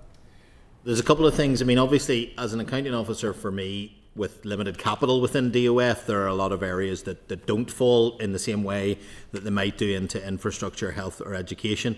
But in terms of the type of accountability, what we can do is best, as we've discussed, lay and make as much progress we can that we're ready to go as soon as ISNI's there. In absence of that, where I have a role as an accounting officer is making sure that budget allocation process flows through and that the advice is provided up to the Minister on the various bids that come through around capital. But each accounting officer has their own responsibility for ensuring their capital is being correctly deployed and prioritised. So much of what we've talked about today is what the future state will look like, but we're well in train with building that. But the idea that we have those projects now being discussed at next board is a change, and we're now having better data. It's not perfect yet, to be able to bring forward those examples that allow next board to perhaps provide that scrutiny and challenge to accounting officers that maybe wasn't there in the past. Can I just add to that? Because I was responsible for drafting the MOR in consultation with all departments. I'm constantly finding myself going in every month and updating the draft. So I've tracked changes to bring to the Minister when this can go. And a lot of them are done, because the first one, you know yourself, Board Effectiveness Report, you've been given recommendation 4, the enabling actions, we're constantly giving you progress on that. Social licence has been done. Attractiveness of the market, recommendation 7, we're working with the construction sector with giving you their feedback, and a lot of it's outside our control. It's called looking for wastewater infrastructure investment. It wants an investment strategy, it wants a 4-year cap. X agreed, so they have a funded pipeline of projects, because even having a pipeline of projects is not sufficient for our industry to gear up. And the industry are very clearly saying to us, we really need a funded pipeline because we cannot hold our teams here. We will be looking, we've already mentioned about the unattractiveness of our market. We know other sectors are getting their strategies agreed, are putting their investment and funding that investment. And until we do that, that's where the progress can really significantly be seen, because then we can do a pipeline and an integrated procurement plan, and we can look at the investment and we can schedule our resources much more streamlined than we have been able to do in the past. So we are hopeful that when we get that, we should be able to absolutely move this forward, because the momentum will continue. What we're trying to do at the minute is keep people on track. We're trying not to stand down any of the ISNI enabling actions to say we'll wait until the investment strategy comes out. Every single action, there's progress been made. It's certainly not, particularly in my work stream, which is recommendation 7, and it's enabling action 7, I'm supposed to be developing an integrated procurement plan, but unless I have a prioritised list of what you want to procure, I can't give you a plan. So we are definitely hoping that we'll get that out, and particularly the 4-year CapEx, if we get capital expenditure and 4 years and how departments are going to spend their money, what they're going to do, that would definitely give the industry confidence that they can gear up to deliver that. Thank you, Colin. Thank you, Sharon. Stephen? Thanks, Chair. Thank you, folks, for your presentation so far. I suppose it is just worth setting out a context reminder for all of us too around even the scale of the issue at hand here. I know that the Chair and Vice Chair has mentioned the scale of it as well. Even the 3 billion overspend almost a year ago now, when the PAC did report on this. So I suppose that it is an important, context as well around that. So leading on to that, I want to touch just around the effectiveness of the board, really. And obviously an independent effectiveness review was commenced during the period of the committee's inquiry, and we have received that review and the associated action plan. So I suppose it does highlight a number of things, and including that the board's effectiveness is constrained and the overarching lack of authority. So I suppose in our opinion, when we look at this, it is difficult to see how any of the measures that are being taken forward will make any difference to that. And then given those findings, and it is, I think, all of our around this table, the concern around the action plan may not ultimately address the underlying issues. Does it, as an accounting officer in a team, do you consider the board to be effective, and how do you feel it could be improved ultimately?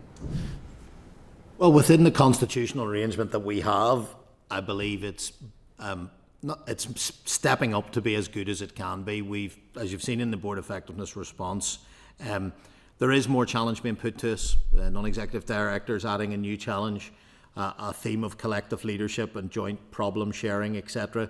But there is a limit constitutionally while you do sit with the structures, and that's not obviously in my gift to either comment on or change. So there is not a fiduciary responsibility. That's all enshrined in our accounting officer's duties under managing public money. So as that operates, the board will obviously not, you could ask the exam question whether it fits the definition of a board, but certainly within the scope of what it can do, I believe the effectiveness report lays out some of where we've to go, but also how far we can do that with that. There is a way we can choose to lead the service under Jane's leadership, and there is a way we can choose to behave, and there are certain behaviours we can try to exhibit and improve how we operate as a collegiate group, but it has its limitations within the constitutional structure in which we operate, in which there are 9 separate departments delivering to a minister with their own accounting officer responsibility. Yeah. Okay. Just in terms of the permanent secretary level, in recent months there has been significant turnover in regarding that, and I think that is natural and normal and understandable as well. But I suppose what we're keen to see, what steps can be taken to maybe improve stability and continuity of leadership around that, and the impact that has across the civil service and across each department, and particularly the knock-on impact and adverse impact around the delivery ultimately of these major capital projects. So I suppose we're keen to establish what impact that has. I think I'd have two reflections on that. Certainly speaking as an accounting officer and someone whose experience wasn't historically in the civil service, it is by a considerable distance the most challenging job I have ever done. There are no waking hours that you're not worrying about it. Your day starts before you have your breakfast and it finishes before you go to bed, and every weekend. It is exhaustingly difficult. And in that context, we have to be a very strong and collegiate group to offer support to each other. And that's one of the changes that's coming in now, and even with the new cohort, is to be able to offer them that support to say, we all have a collective leadership role as well as an individual accounting officers. Historically, the main focus for me would be keep my minister, work to my minister, look after my accounting officer's duties, and is there anything left to worry about the collective responsibility?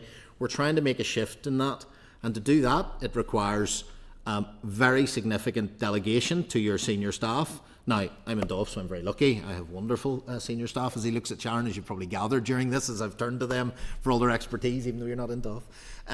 So that ability to have... And Sharon's not reacting. I know, I felt a sort of kick under the table there, but so having people who are trained and ready, who can step in, can step up, can, as you've seen today, answer. So there is a kind of pipeline approach to leadership and what leadership looks like. We've tried to enhance the leadership training and support.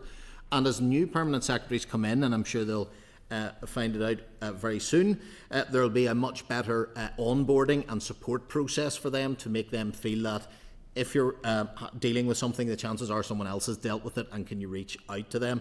So I would contend, and I'm not sure this is written anywhere or could be codified, there is a point of collective leadership that can be in how you act and how you're led, not necessarily needed to be written down and instructed.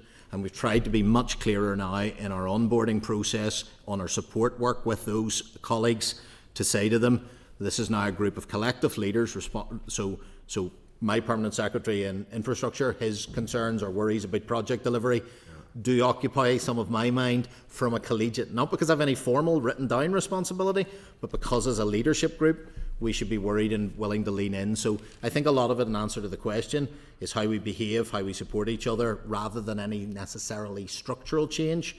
But we have to recognise some of the limits of having 9 separate accounting officers' responsibilities, which is your first and primary concern when you get up in the morning. Yeah, and just that turnover point, I think, there has been quite a bit of change, and that is normal and understandable, but, the average length of time that perm sec stay in the same department is relatively short, I think it's fair to say, and I suppose we're just keen to see what impact that has on ultimate delivery and improving outcomes positively. That's slightly worrying because I've been in 4 years, so I'm slightly worried about where this might be going. But one of the probably longest serving there. Katrina Godfrey's got me beat. I was about to ask you expected to move in the transfer window. I'm not sure my transfer value's gone up in recent months, but actually, just an aside, there is one point it should say. Most of the work, and I say this respectfully, is done by wonderful officials who work for you. So you have an overall leadership and a responsibility job.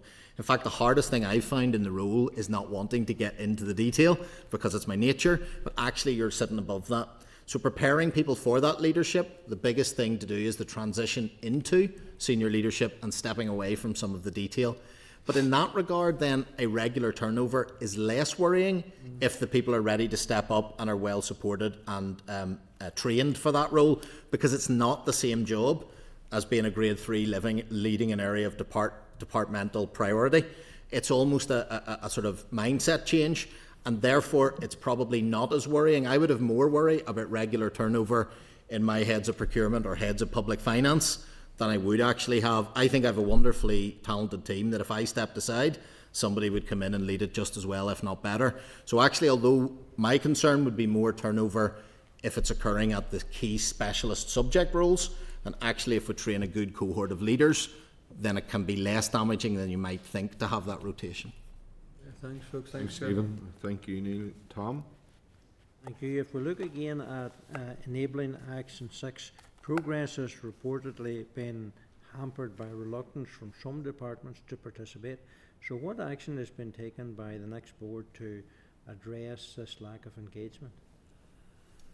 A part of it is just as you've articulated it. It's writing that down, reporting on that, and then having to sit in the next board and discuss that. So even just the conversation about that today already adds and amplifies to that. We absolutely recognise the pressures that different departments are under. It's extremely difficult at the moment from budget perspectives, as I'm sure you're all aware. So the level of pressure on different departments is quite acute, and sometimes it's just making sure that we're forthright enough in terms of our ability to get that material, but actually publishing it is the key way to drive those behaviours, transparency. I'll maybe add to that. So I brought a paper to the NICS board this week on the point on enabling action 6. So I set out what we're aiming for, where we've got to and where the gaps are. And so the action the NICS board took was to agree my recommendation to get this right by mid-February, so that we can start to look at what is the data telling us on dashboards by March. So that's the kind of intervention you get from NICS board, where you make a recommendation, you give the evidence why that is the recommendation you want, and most of the time you get it agreed. But transparency is the key part to the answer to your question. If you're sitting in a group of your peers and there's a table and your department hasn't completed what it needs to complete, that's a lot more difficult than just saying it in words. So as Scott says, we had a clear table in front of us. We could see where things were short of where they needed to be, and then we're all on the clock, so to speak, to make sure that when we come back the next time, we're not in the same position. So transparency and publishing how you're doing is the key way to drive better behaviours, or one of them. Would the lack of that then point to systemic weakness in the collaboration and authority across the system? If it persisted, yes, it would. If we were finding that we simply couldn't get the data completed, or we couldn't get the transparency, the information wasn't there, then your comment would be correct. But we were well on the way with the first iteration. We wanted it a bit further, and we got a fairly strong message from Scott, and endorsed by the head of that committee, that we've got till the middle of February. So So if we were coming back in another 3 months and saying, yeah, we've had 3 goes of this and we still haven't got it, that would suggest something differently. But I'm confident, looking at the data, that they're all trending in the right direction to get the things completed. Thank you, Chair. Thank you, Dan. Thank you, Chair, and thank you all for being here to respond to this. And I want to talk a wee bit on the MOR governance, and it sort of comes back to that piece that's always recurring. You're sitting in the Department of Finance with this central role, and I know people talked about, the enforcer, the guidance, all those different elements, and Stuart, as Treasury Officer of Accounts, was given evidence last week, and it kind of always brings this into question that you're sitting at the centre of it. And in terms of the MOR, whenever any of them are significantly delayed, what escalation routes exist within the Department of Finance to secure delivery on these? Yeah, I think that's a fair question and a reasonable criticism, because when I think of the kind of, there's no formal mechanism for, so for example, and I know I'm making this very basic, when we have had some challenges around, say, legislative programmes, we've had to design trackers and so forth to provide, indeed, to your own committee, so that we can keeps it on your radar. We don't actually have we check in, has that come forward? But for example, on one that I'm looking at the minute, it's come to me, I'm not quite happy about that. I've got to find someone to then resource it and go back out, and then that, which typically is Sharon, and then that puts another pressure on an already busy team who's a bit stretched. But there isn't the kind of cadence perhaps that there could or should be in terms of, so for example, within my own department as an accounting officer, we have a very strict regime around our outstanding recommendations, followed through in our IRAC committee, looked at which ones we hold, but I can't look at the ones that don't pertain to my department. I wouldn't have the bandwidth for that. So there perhaps is something, and we talked about it a bit earlier, that feels to me that we're not quite, if most of the problems are going to become increasingly cross-cutting, and they are, we need to think about the best way to be able to handle and mechanise that, and it is something to think about, because I don't believe it's as good as it could be, because my honest answer to you is I'm worried about what's my own ones. I try to keep them driving forward, and when they're collaborative, I get the data back, take a look at it, send it back out again. But I'm probably not feeling that deadline in the same way, because let's be frank, I can have a feeling, well, I'm depending on someone else's information, and I know I'm accountable for trying to derive it.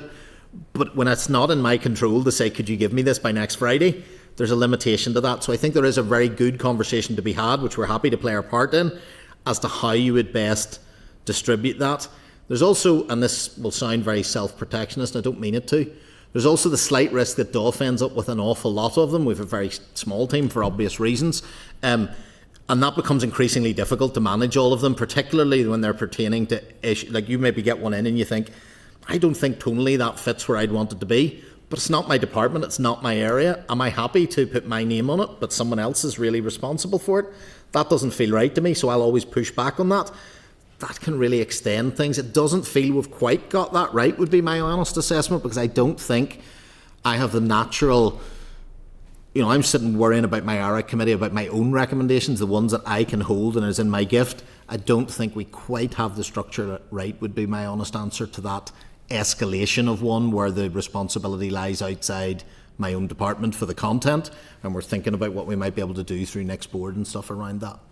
I think everything that you've said has just captured most of, over the past 2 years as this committee, our frustrations as to most of our inquiries, most of our reports and recommendations. It's that cross-cutting nature of everything. Whenever things are coming through, most of them are hitting right across a number of different departments, and the requirement of joined up approach, moving away from siloed thinking within government, is something, it's a real theme that's come through in most of our reports. And whenever you're saying this about how, whenever the MOR is coming through and you're looking at which recommendations you own, you can immediately see how and why we're feeling this way in our committee, that why is it not progressing? Because whenever it goes to that next stage, if the different accounting officers are taking that and looking at those recommendations that way, that's definitely the forum for some sort of reform of thinking there. I don't know what the answer is, but just the way you've explained that definitely feeds into what we're saying when we're doing the reports. And I just wondered,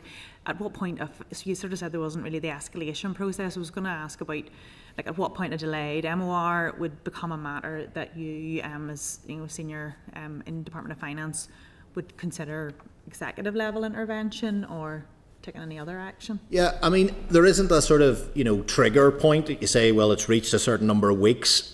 So I, for example, the way I approach it, and other accounting officers may be different, I have my regular engagement with my minister, and if I feel, I've had my, typically on the back of an ARAC committee, I'll think, I'm thinking governance matters. Where is that MOR check-in? Oh yeah, we're delayed, we're waiting on. I might say, for example, trigger a letter from the minister to FMDFM around ISNI would be one example.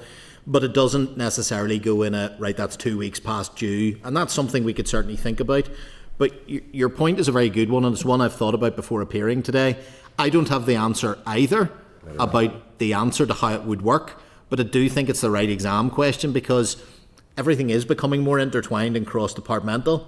But the bandwidth for an accounting officer to fully understand the detail of a recommendation that isn't in their area, but you can get a gut feeling that it doesn't fit in keeping with maybe another recommendation, and you have to take that over. That's hard for any one accounting officer to be able to do it, particularly when sometimes there are 4 or 5 different departments.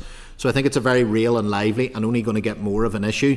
One of the things I've considered but haven't implemented yet is whether that becomes a regular check-in. At perhaps my ARAC committee would be one way to do it, but it won't mitigate the problem that if that information, you still have some limits in your levers to enforce the quality of information coming as quickly as you would like, because as Sharon said, the number of stages take quite a bit of time to get the information out, back, make sure I'm happy about it, get it to my minister, get it to there can be quite a little bit of a backlog, if you like, in the weekly calendar. So very happy to continue the discussion. I think it is an area that's going to increasingly become challenging. Absolutely, and I think it's certainly something as a committee we have been talking about and will continue to think of. Thanks, Chair. Thank you, Dan. John Burrows will be joining us remotely. John, you can hear and see us okay? Yes, I can. Yep. I'm just bringing up the questions. Whenever you're ready. Okay.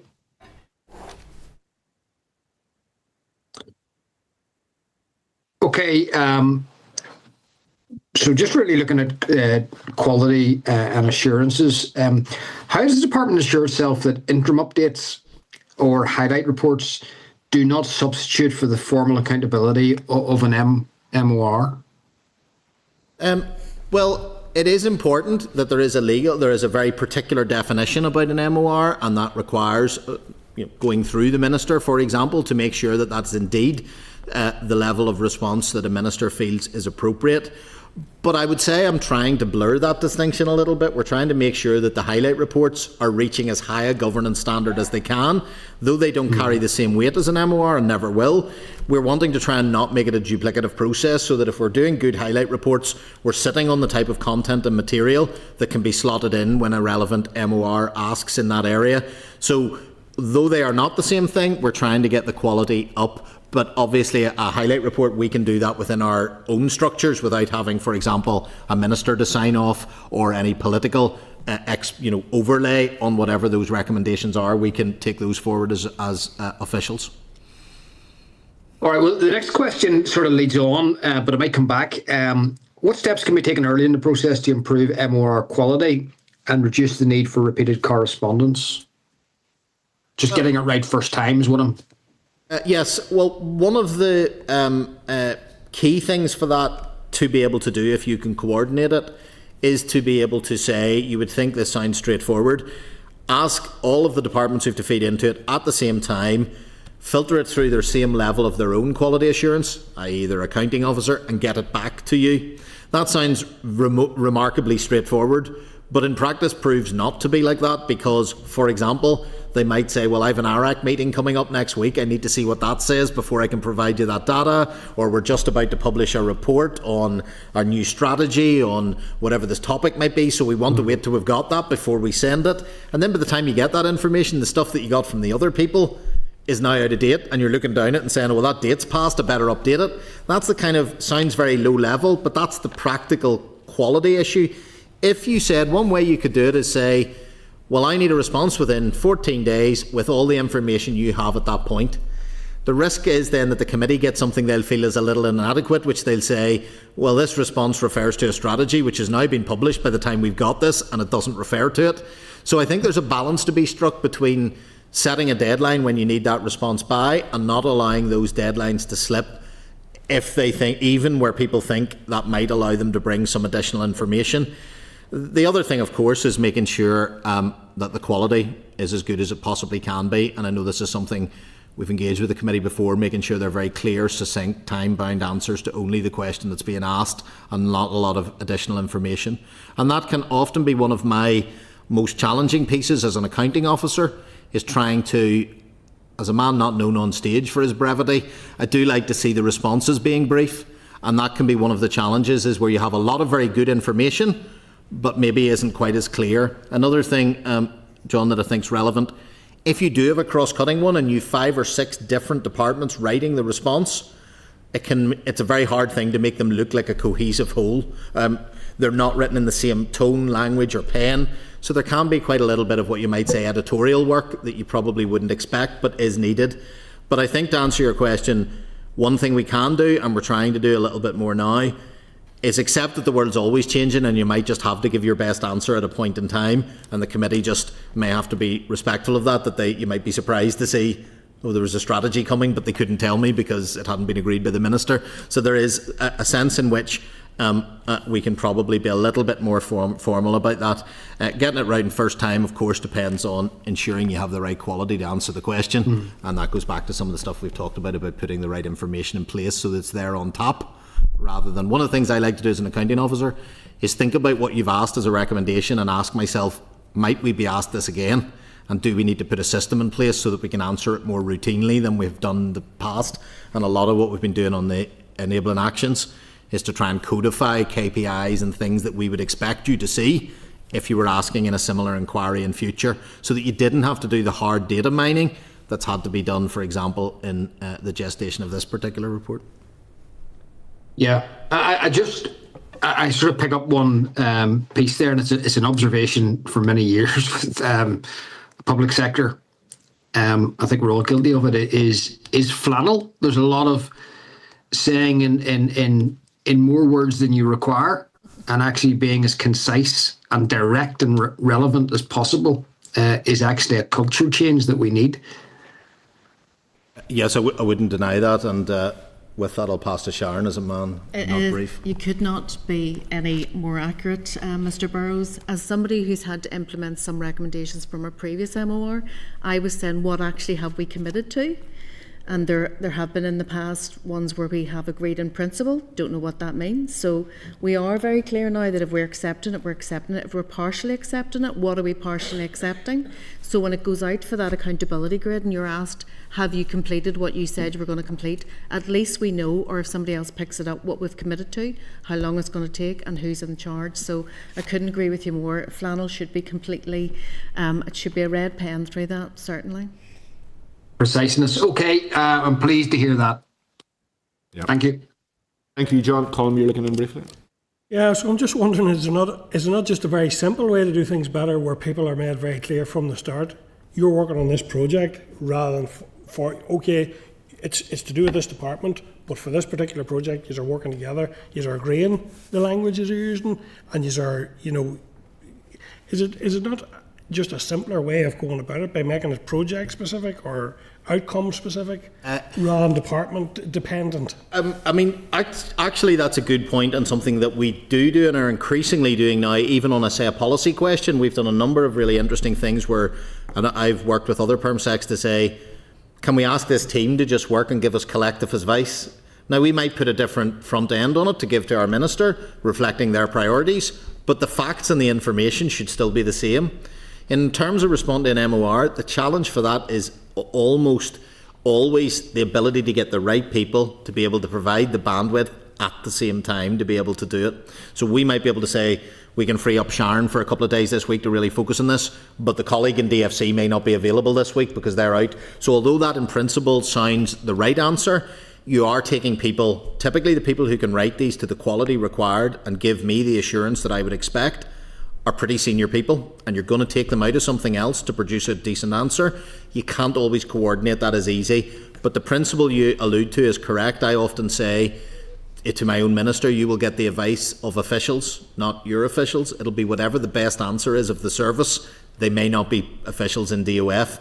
Now that's easier for DOF to say because we're a sort of shared service supplier in part, but that is the right answer. But there are logistical challenges to making that happen because of people's diaries. And I'm also wondering if I might, Chair, is there a better role for AI in terms of drawing together all this information and as a tool for all these people to use to do the analysis and put it together, and then people agree if it's accurate and what's the best way?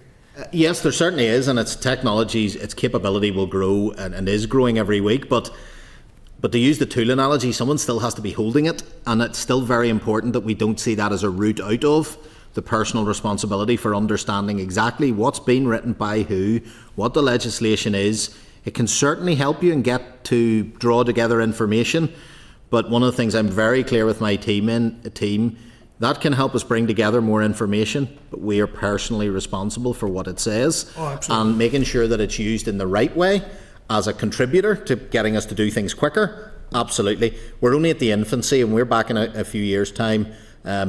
Whatever department I've been transferred to, there will be a hugely different technological landscape as to what AI could and should do.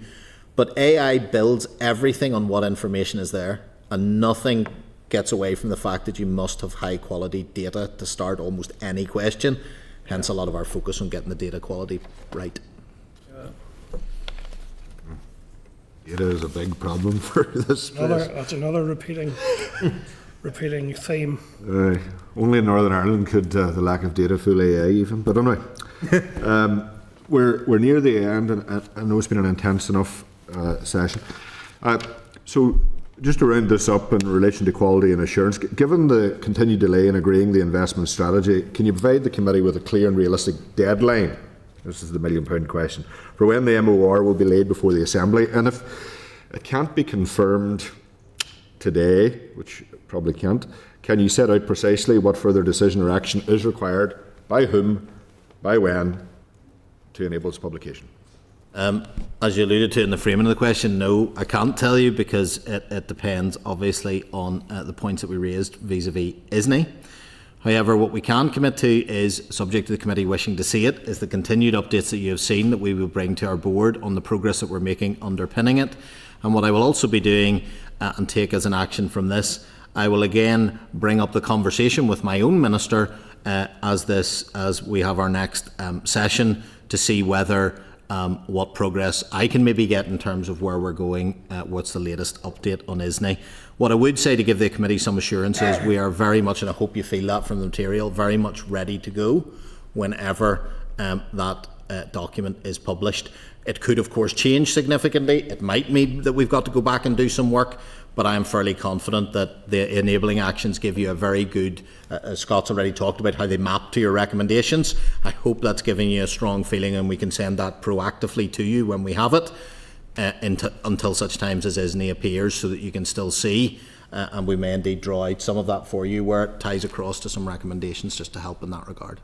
Thank you, Neil. Okay, we had exhausted MORs. I just had a very brief one in relation to the consistency and the guidance that's provided to accounting officers.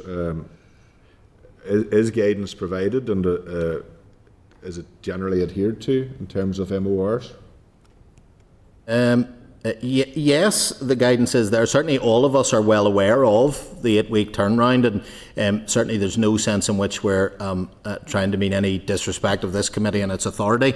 So I do believe there are very clear guidelines in terms of I certainly am not in any doubt about the responsibility that I have to this committee, and what the implications are of not providing you the information when you need it. Can I just add to that? As soon as a PAC report lands, Stuart's team come to us and give us clearly, here's what we need, and they actually help to form the responses to each of the recommendations. And then obviously if it's going to go beyond the 8 weeks, there is consultation with the clerk that happens from Stuart's team. So every accounting officer, any person that the accounting officer directs to take forward the PAC, is clearly understood of what the process is and how it gets to the minister to get led in the Assembly. Also, when we have NIAO reports, we also take them at our RX and look where they have relevant recommendations for us as a department, even before maybe picked up by PAC. Yeah, it's probably a question for Stuart, and I'll go to you in a second, Stuart, but just going on from what John said in terms of the quality of the responses as well, it's important that it is of an acceptable standard and good quality. cutting out the nonsense talk and getting straight to the point. This committee loves getting straight to the point. So is that sort of approach stipulated within the guidance? Chair, the guidance. Do you want to come down now, Stuart, if you like? Yeah.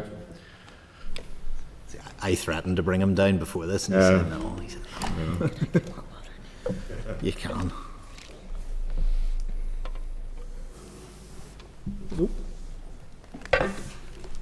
Thanks, Chair and members. Yeah, the guidance, for me, the key document is in the Guide to the Scrutiny of Public Expenditure. And that's where we would expand on the MOR process towards the end of the public audit process. There is a focus on timeliness, the clarity around the opening statement, that clear acceptance from the off, target dates needing to be inserted there. Yeah. And we've supplemented that guidance since the start of this session, Chair. So I think we've seen improvements in that regard. I would agree, my concerns would remain around brevity and the consistency in those areas, and I think I set that out last week. It's interesting, Chair. I think the guidance is fairly robust, I believe, but I don't think it's a silver bullet for everything. And when I was looking back over the MOR process around major capital, you know, the committee published a report on the 3rd of April last year. By the 8th of April, we had written to Mr. Gibson commissioning that response. And I eventually got in contact with the Clark team when we realised the delays were happening, I think around the 27th of May. Yeah. Within that period, there were at least 12 interactions, correspondence, meetings, and so on within our department trying to resolve the issue. And yet here we are much later in the process, and I think it's good. Mr. Gibson has written to this committee on 5 occasions over that period to provide updates along the way. Yep. So we are remaining in regular contact, and it's deeply frustrating, Chair, that while we are doing the right things, we're not managing to get across the line in terms of completing the role and getting the MOR laid formally in the Assembly. Sure. It'll come as no surprise to the Chair that Stuart has had many a lecture to me about brevity, and one of the things that they do very well is provide some support to us, looking at the responses and trying to upskill the team a little bit about the quality. I mentioned before, one of the most difficult things is if they don't quite hang together because they're written from a different department, different perspective, and that doesn't feel adequate for me to respond, and that can often lead to a little bit of iteration to get, you know, as the old joke goes, it takes a lot longer to write a short statement. It is harder to get to the nub of it rather than just fill it all out. So the team's been helping us quite a bit with that. Okay. Sure, just remain there because we're going to we've exhausted MORs for now, and I do appreciate the responses that we've had, and we do hope to see progress, particularly around ISNI. And I would appreciate that you keep us up to date with any potential changes. Colin, you want to touch on ministerial directions? So just going to ministerial directions then, Neil, does the department consider the current pattern of ministerial directions to be exceptional, to be as intended, or is there a risk of normalisation? It's a good question. I mean, we have seen patterns in the time when there has been more. There is a theme across 2 of them around pay, which is clearly, as we've seen in the public discourse, I don't think there's any minister out there saying that they're finding it at all easy to live within the budgets that are available to them. There is significant criticism that there isn't enough money to allocate out. So that's necessarily going to lead it to be incredibly difficult to come in within budget envelopes. That's then putting every, and I include myself, accounting officer, under tremendous pressure to come in on budget. And for many colleagues, staffing is the main component of that. So you will see the directions that you'll have looked at around pay. Very much, one of the most unfortunate phraseologies in our sort of accounting officer lexicon is pay being discretionary. And in a technical sense, that is true. You have to decide that you're going to pay it. But I would argue from a delivery of public services, that's not how almost ethically I think about it. I mean, you're going to struggle to deliver public services without public servants, and therefore you need to think about that consideration at the beginning. So I don't think there's like a slew of them or any sort of loss of discipline per se.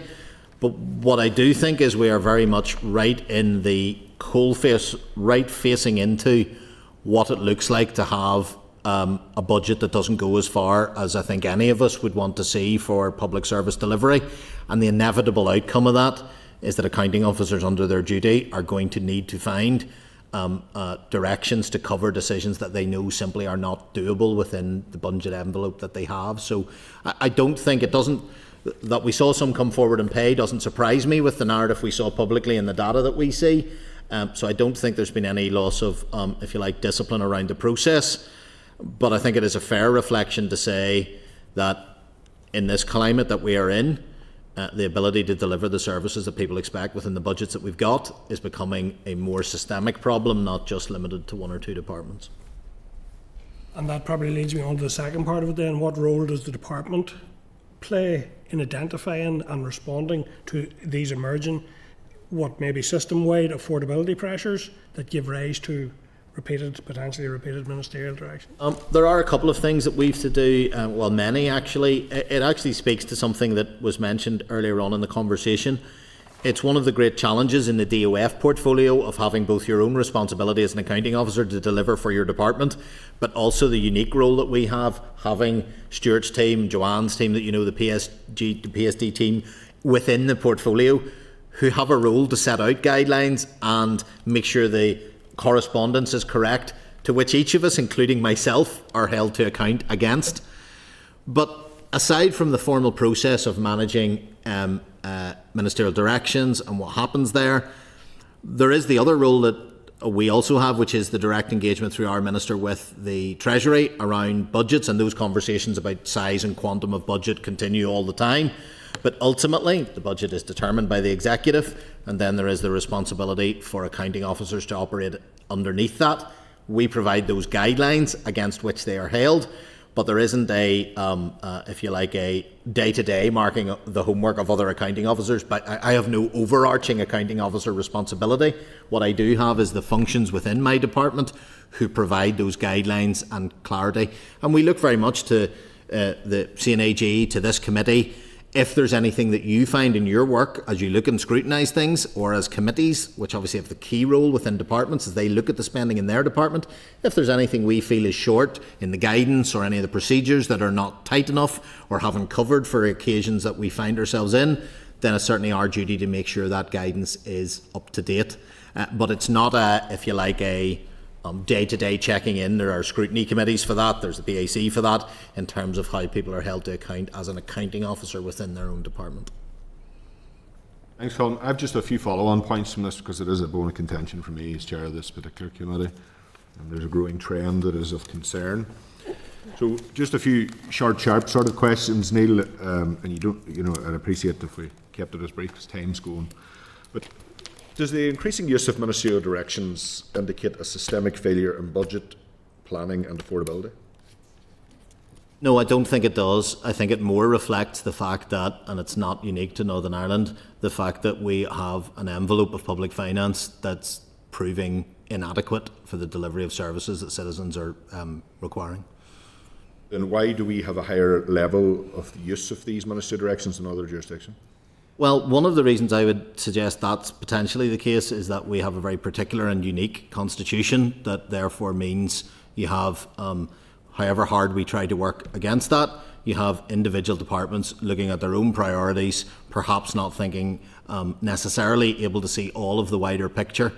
So, for example, I make the decisions and the advice that I give to my minister on the DOF budget that I have, and I have to try and keep one eye on what the budgets are for everyone else, but your primary concern is making sure that your own budget and the fact that two of our recent ones relate to pay is no surprise from what we saw at the beginning of the year. Yes. Important, yes, for public service, public sector workers who are more than deserving of what they're duly entitled. But these aren't new problems and probably should have been factored in as much as humanly possible. Another question, does reliance on Minister Direction's risk encouraging departments to commit to spending they know is unaffordable? Is it an easy way out? I would like to hope it isn't. It certainly doesn't. It would certainly be something, I can only speak for myself, that you would feel in extremis, only if there is no other route to go. You certainly have to look at everything that you're required to do and test it against the guidelines that are in place. It certainly would be a great concern to me if that were to be the case, but it is worth drawing attention to the unique situation that we found ourselves in this year, in which it was stated publicly, ministerially, the quote impossibility of being able to come in within the budget that was available to them.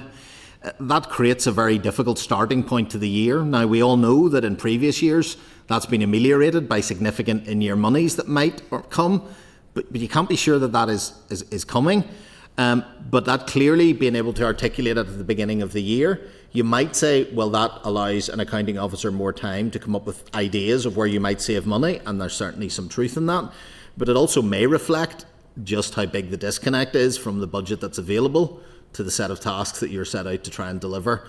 And, you know, in some departments it can be 80 or more % of your budget is pay. So, in some other parts of, in some other jurisdictions, they would describe the use of ministerial directions as almost career-ending. What would your view of that be? I think that would be a very unfortunate way to think of them. Otherwise, I'm not sure it would be a good idea that they existed at all. Closer to home than there. They're not used as frequently as here. It just seems, and it's raised questions. A further question as well, which is quite a peculiar situation that came before this committee, was the use of the ministerial direction by the Department of Finance, where the accounting officer supported the ministerial direction. Recommended is probably the right way of explaining it, but what's your view of that particular situation? Quite a challenging one. We actually had a conversation about that at our PSS regular, and Mike spoke very eloquently about the reasons why he felt that was important to do, and we've had a conversation about that and whether that's something. I think normally the advice would be that you don't provide that sort of commentary when providing the material. But I think I also have to be empathetic to what that must feel like too in something like the health service, when you're trying to work out and you know that your immediate value for money consideration in a single year budget is absolutely pertains to that budget for that year, but absolutely that there's the delivery of service question. So we've certainly had a good chat about that, and that's the sort of thing that when that comes up and is raised here, we chat it through at PSS and have a think about what would be the appropriate response in that case. But yes, typically the advice would always be that that's not what you would expect to see directly from an accounting officer. But I've also sat beside that colleague and known exactly what it feels like in terms of being able to reset and align the health service is going to be impossible to do without pay. Taking out the example of that particular accounting officer, would you suggest that such an approach is good practice? No, it wouldn't be. But once you look at, we have a single year budget approach, and that's the way it's set out.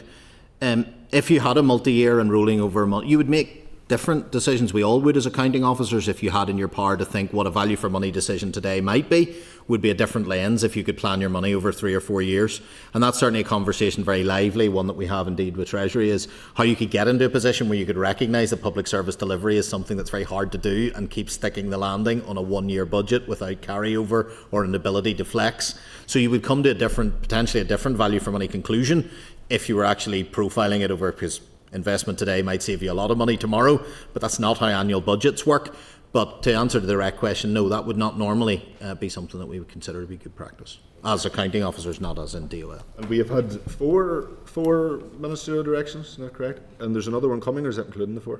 So there's 5, technically, which is of concern, all of which are going to be overspending. What's the consequences of that decision for the public finances of Northern Ireland?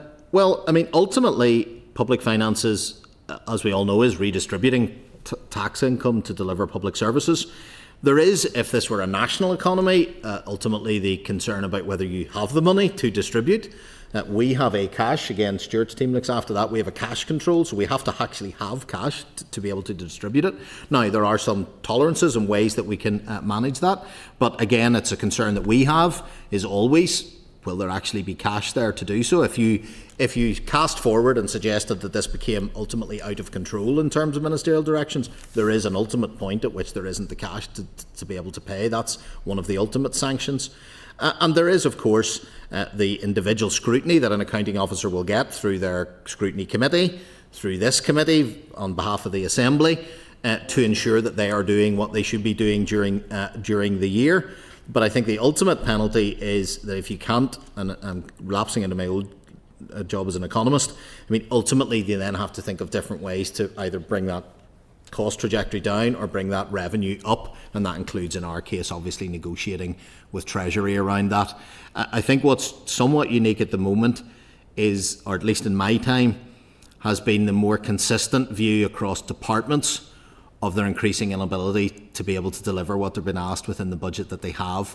And if you look at some of our devolved colleagues who have significantly higher funding above their relative need, even they are saying it's becoming increasingly difficult. So it's not a surprise to me that our departments are finding it increasingly hard to be able to come in within their limits, but that doesn't remove the responsibility for us as accounting officers to make sure that our minister has been presented with all of the choices and options as to how they can come in that envelope that they've been given. Yeah, I know public finances are under pressure in a number of jurisdictions, but we have a significant and growing trend of these ministerial directions being used. We have a unique set of circumstances in that we have a four-party mandatory coalition,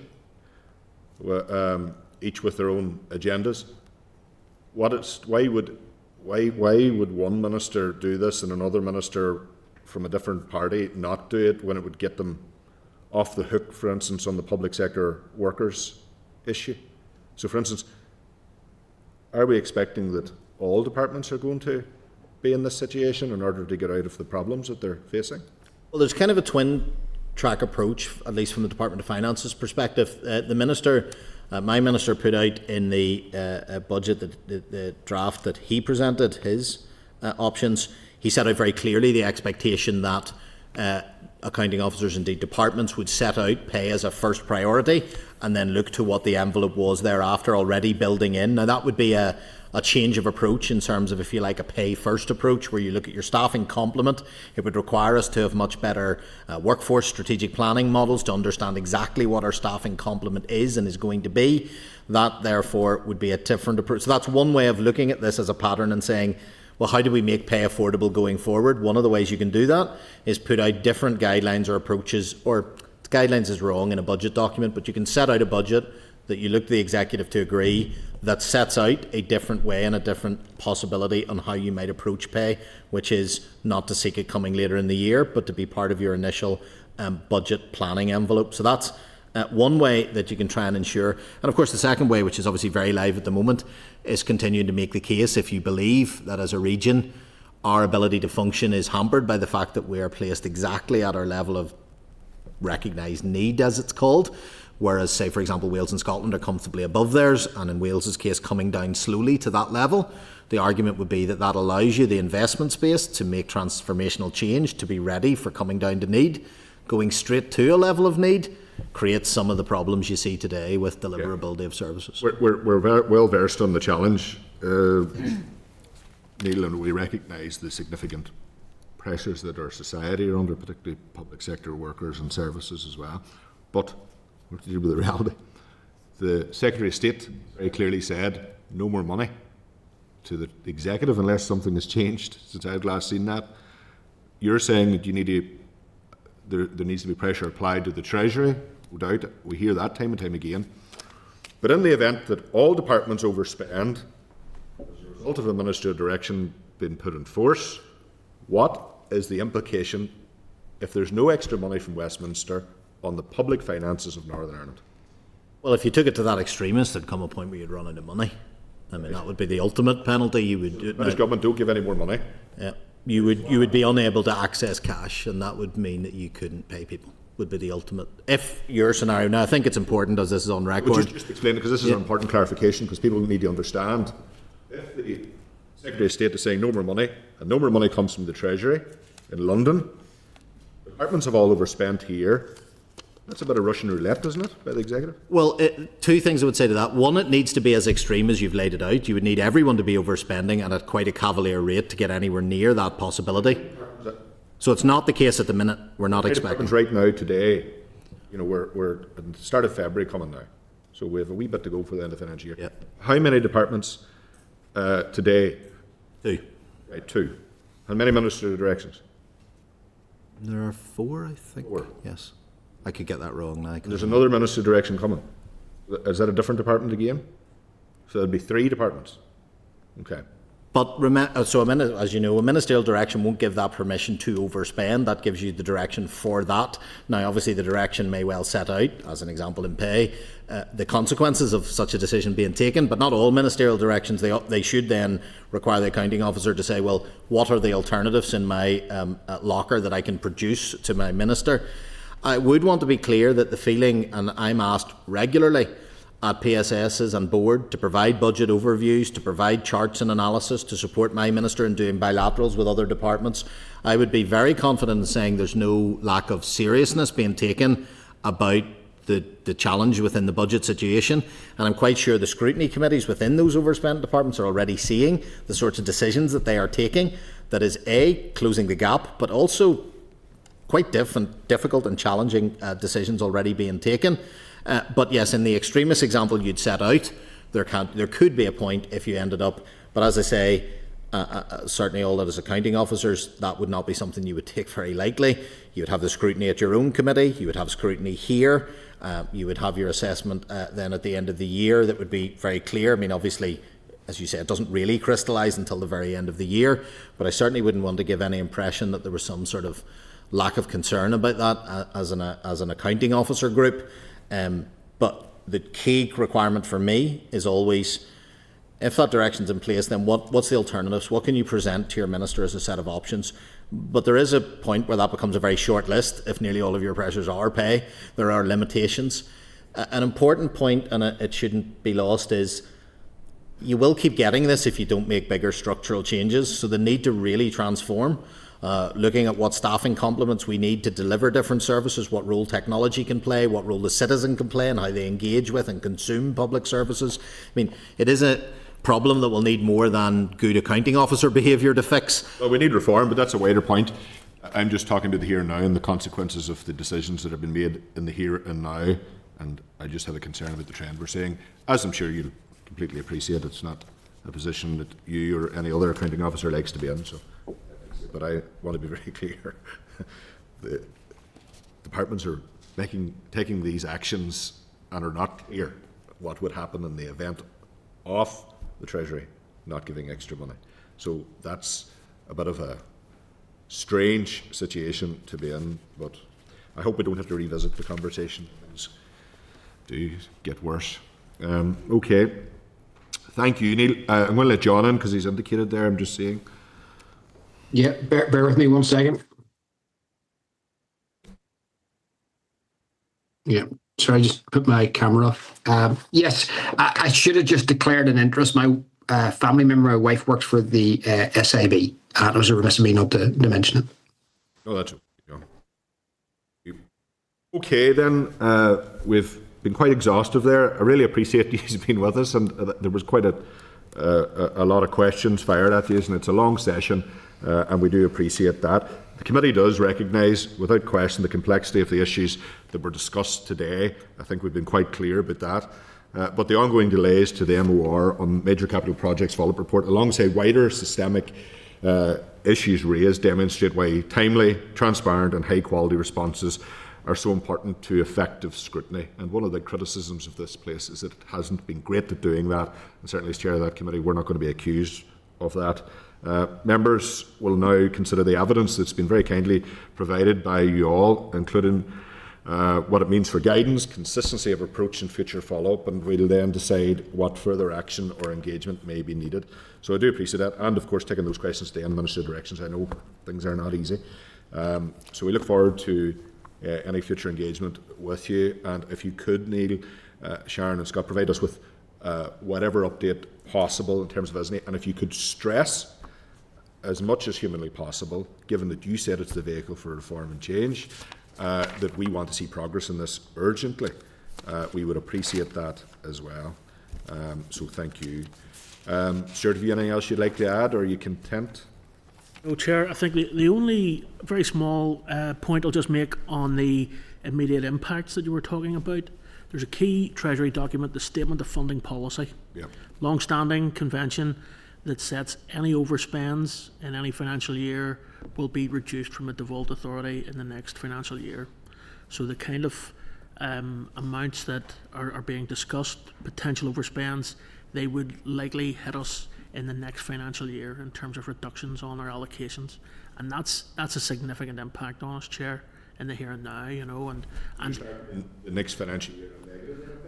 Absolutely. You were in the previous year? Absolutely. Yes, if you had an overspend that was not into the kind of scenario you painted of, you know, everybody overspending to a quantum that you couldn't even fund, if you have a wrong phrase, I nearly said a normal, that's definitely not the right phrase, but if you had an overspend of the quantum we're talking about, then the standard procedure is that then must come off your starting line for next year. And given what we've talked about, you can see the challenge that that presents in terms of starting X hundred of million down for the next year.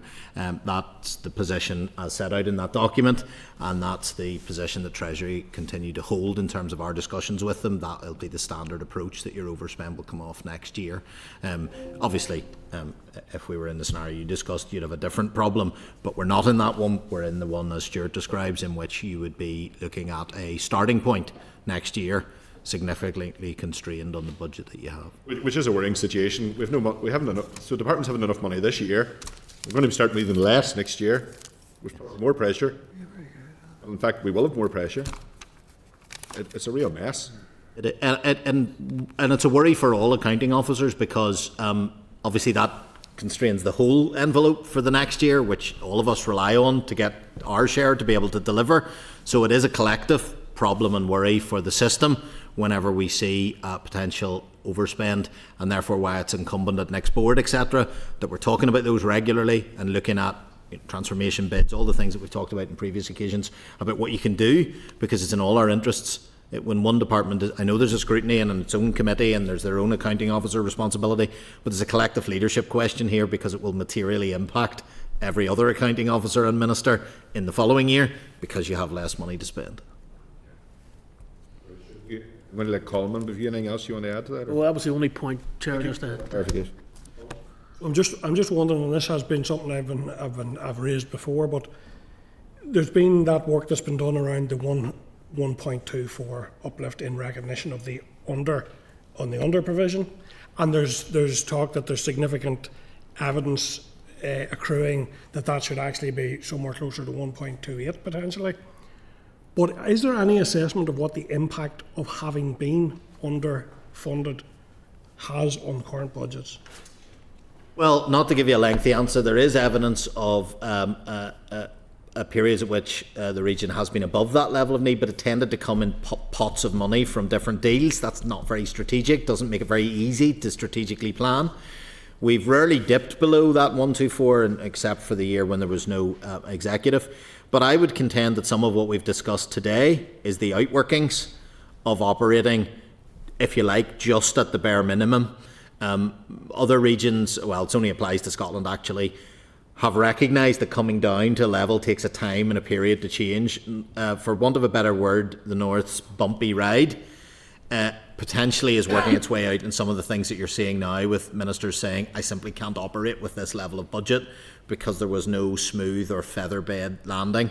So I think you're seeing now what some of those and our argument very clearly to Treasury colleagues is that type of harm can be very damaging, have long-term implications, could affect next year's budget, which will only compound the problem of trying to get us into a long-term sustainable position. That acceptance of what need is, recognising, and I've said this before, your long-term vision shouldn't be to have a higher level of need. You want to make the right choices and investment that you ultimately drive that down. So you don't want to be trying to articulate why things are the way they are. But I think it's a very clear example of what happens when you're, if you will, like, bumping along the bottom of your funding needs rather than coming down in a strategic and measured way towards it. Okay. Thank you, Neil. Thank you, Sharon and Scott, and of course yourself, Stuart. We do appreciate it. It's a good session, and we appreciate you giving us those the answers to our questions. We look forward to any further correspondence you'll be sending to us. So thanks very much. Thank you, Chair. Thank you, members. Thank you. Thank you. Okay, members, just before we go into closed session to discuss some of the more private matters, are you content to note the correspondence stated on the 22nd of January from the Department and to forward to the Northern Ireland Audit Office for their attention? Okay, members, thank you, Stuart. Thanks to our witnesses and to Stuart for being with us today. We'll now go into closed session.